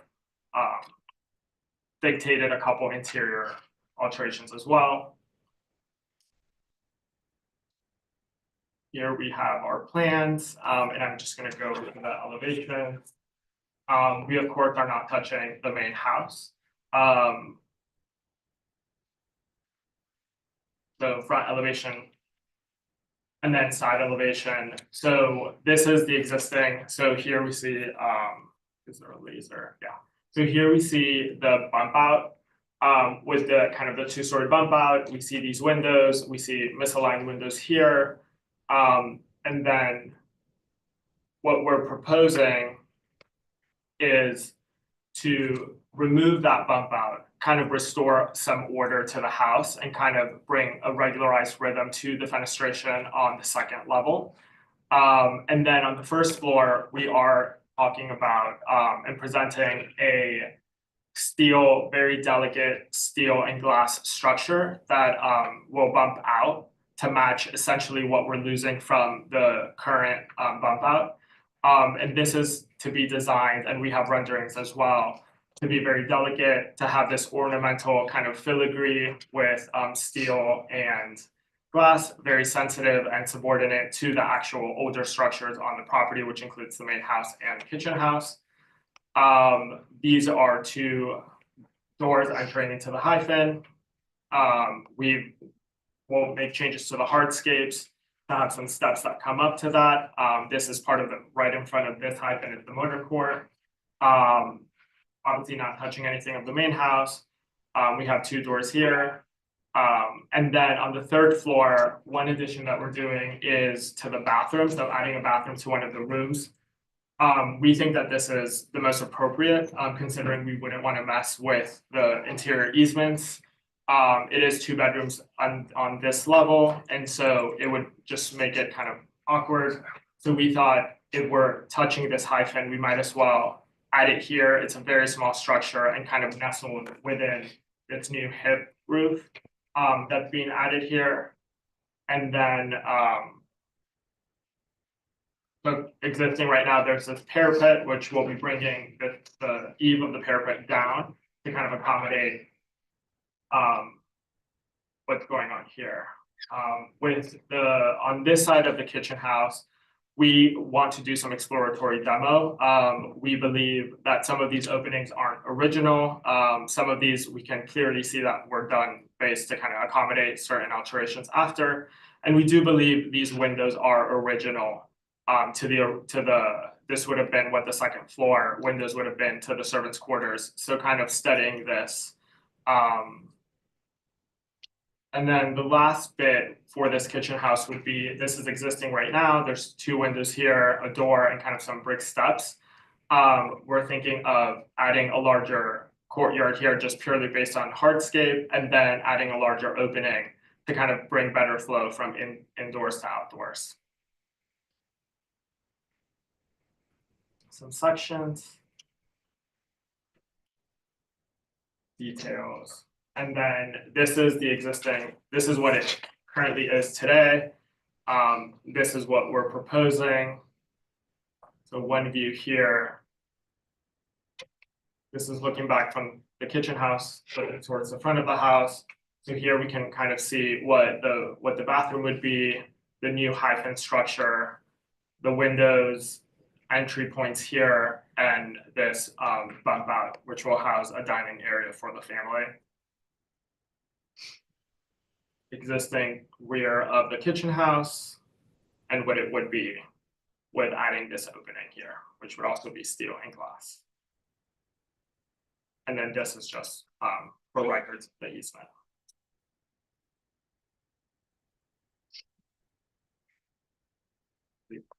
Thank you. Any questions for the applicant? A couple. You mentioned that the kitchen house was rebuilt. Was it rebuilt right after the earthquake? Or it was rebuilt within shortly after. Okay, so it's not the original, but it's not original, but it's okay. Right. My second question is, what's the roof material on the main house? It's metal roof. Okay, is it copper or turn metal? Metal. Okay, turn metal. Yeah. Okay. That's gonna be a problem because I know of no way you can tie a new roof into an old turn metal roof. It's impossible. It can't be done without turn metal being made now. So anyway, anything else? I have a question. On the site plan, there's a shed that's between kind of where the pool house is and the back of the kitchen house. But I didn't see photos. I was curious what that was because it looks like you're going to be taking that out to add the patio behind the kitchen.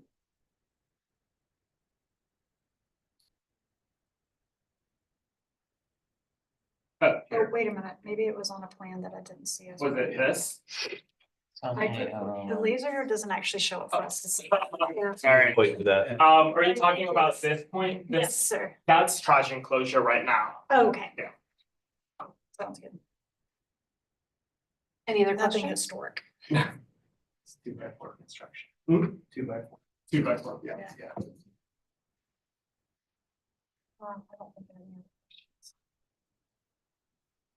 All right. Thank you. Thank you. Do we have anyone speaking?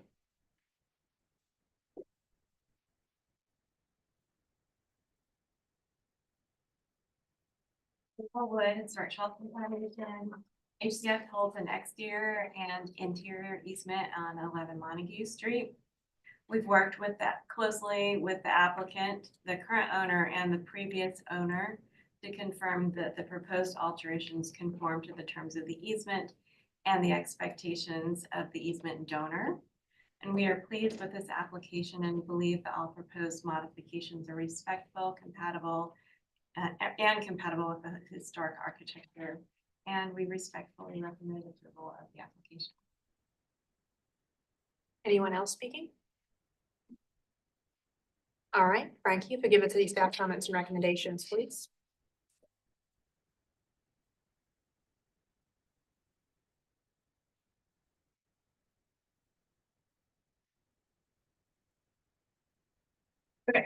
We had a couple observations. The alterations to the west elevation, we don't think are visible from public right of way on Montague Street. However, the alteration and addition are slightly visible from Montague Court. The existing hyphen is subordinate to the historic home, and the proposed bathroom addition extends above the eave of the existing home, which is against BAR standard practice. A staff condition for approval would be to reduce the height of the bathroom addition so the roof tucks under the existing eave. Staff recommendation is conceptual approval with board and staff. Thank you, Frankie. Mr. Gonzalez, did you want to respond to or clarify anything raised in the public comment or the city staff comments? I'll just note, so the ceiling height for the bathroom right now is 8 feet.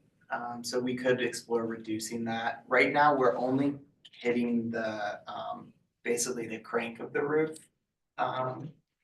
See it in our site plan. If I can go back. So we are trying to be as absolutely, actually goes back that kind of, we're trying to be as delicate as possible with that, while still getting the appropriate ceiling height of that bathroom.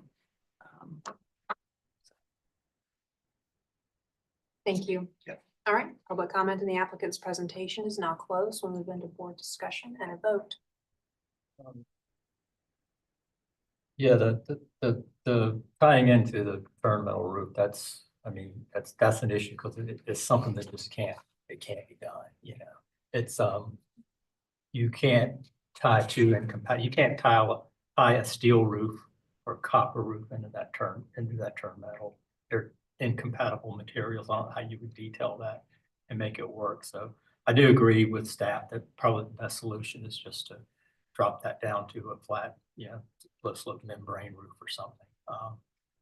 Well, the hyphen roof is also engaged in the 43. Yeah, that's true.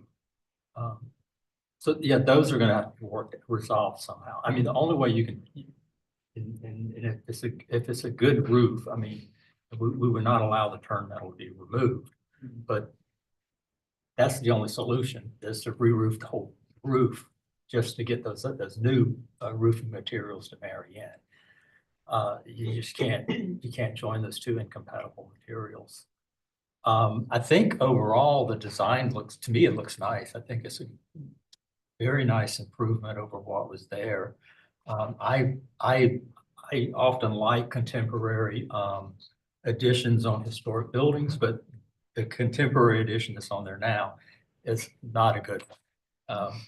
So this is a definite improvement over what is there now.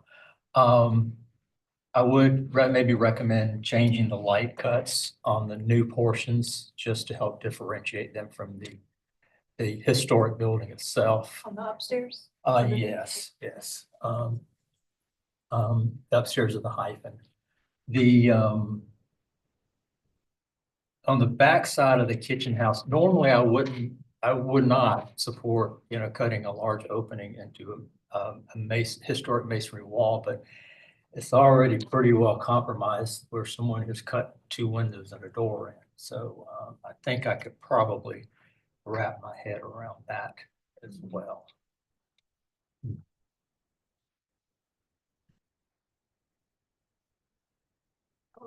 I'll ask a quick question. The window that you're changing to be a door going into that new bathroom, is that a historic window? It's not, no, actually, all the 3rd floor windows are shorter than the openings. So they've all been replaced on the 3rd floor.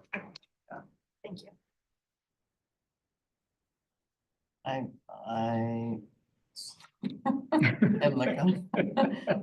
let's follow my contrarian. I think it's all I- really I important. struggle- that we so- have that. From my site visit, I respectfully disagree with staff that that little bump out at the 1st floor dining is very visible from the street. So I struggle with that, like, sort of random little bump out there. And I struggle with the 3rd floor bathroom, because it's not, from the east side looking up from the street. Just, I don't know, I'm sort of a purist on the building hyphen carriage house. Seems to be my theme tonight. So I'm not a fan of the bathroom and the bump out on the 1st floor. It's me. And the Gothic windows. Gothic transoms. They definitely differentiate themselves from the other parts. Not enough. Overall, I don't have a problem with it because I feel like it all steps down like we traditionally like. I agree with Bill, but I think there's room to maybe reduce the pitch of that roof and tuck it under the eave. But at the bathroom, I don't have anything. I can understand Becky's comments about the Gothic arched windows. I think that's very visible. I think that they may be a little over the top. I would back you up on a simplification of those. Does it pick up Well, they're on not anything showing from the the front? views from the street. I think it looked a lot more dramatic in the picture than they did in the rendering, but. They don't bother me as much on sort of the sunroom element as they do on On the 1st floor, like maybe just the sunroom should have this detail and then these should be simpler. possible.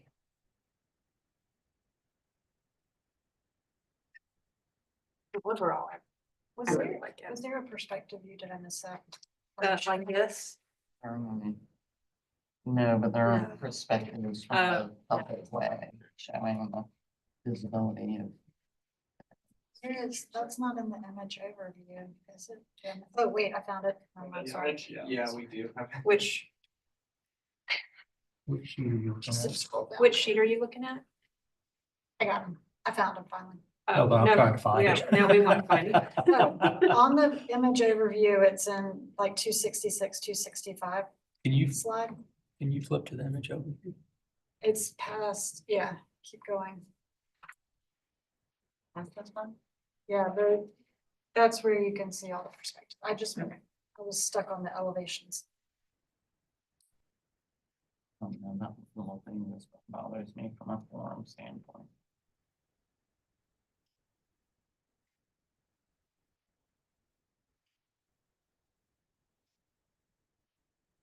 So Bill, the 2 areas of concern with the roof, are they reducing the pitch on the 3rd floor bathroom? And then how the porch ties into the, Yeah, I had not noticed how the porch, how it was tying into the porch roof as well. That's also going to be an issue, marrying those 2 materials.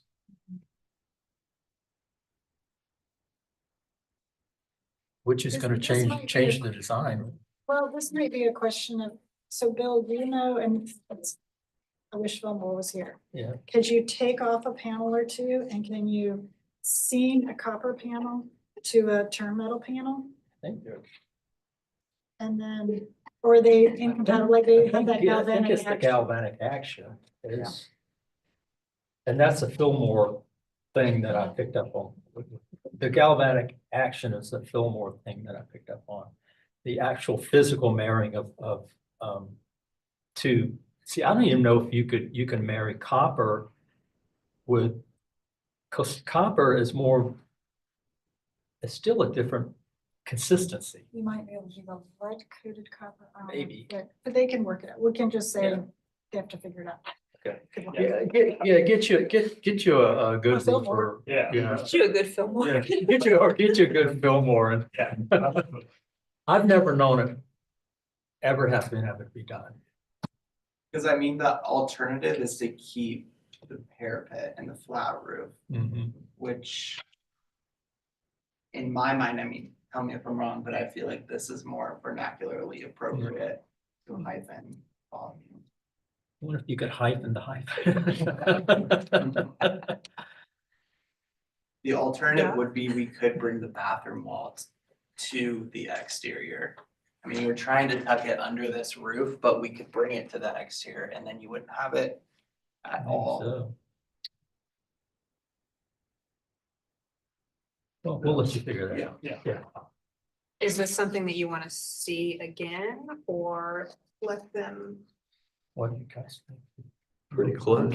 We know what they The rest of you can debate that. It's really close. We're just talking about a couple details here, right? Well, I think I would like to see it back just because of the roof The roof situation. issue. Okay. Because it may change the design. It may change the roof profile. So did you? So Bill, did you want to make a motion for conceptual approval? Yes.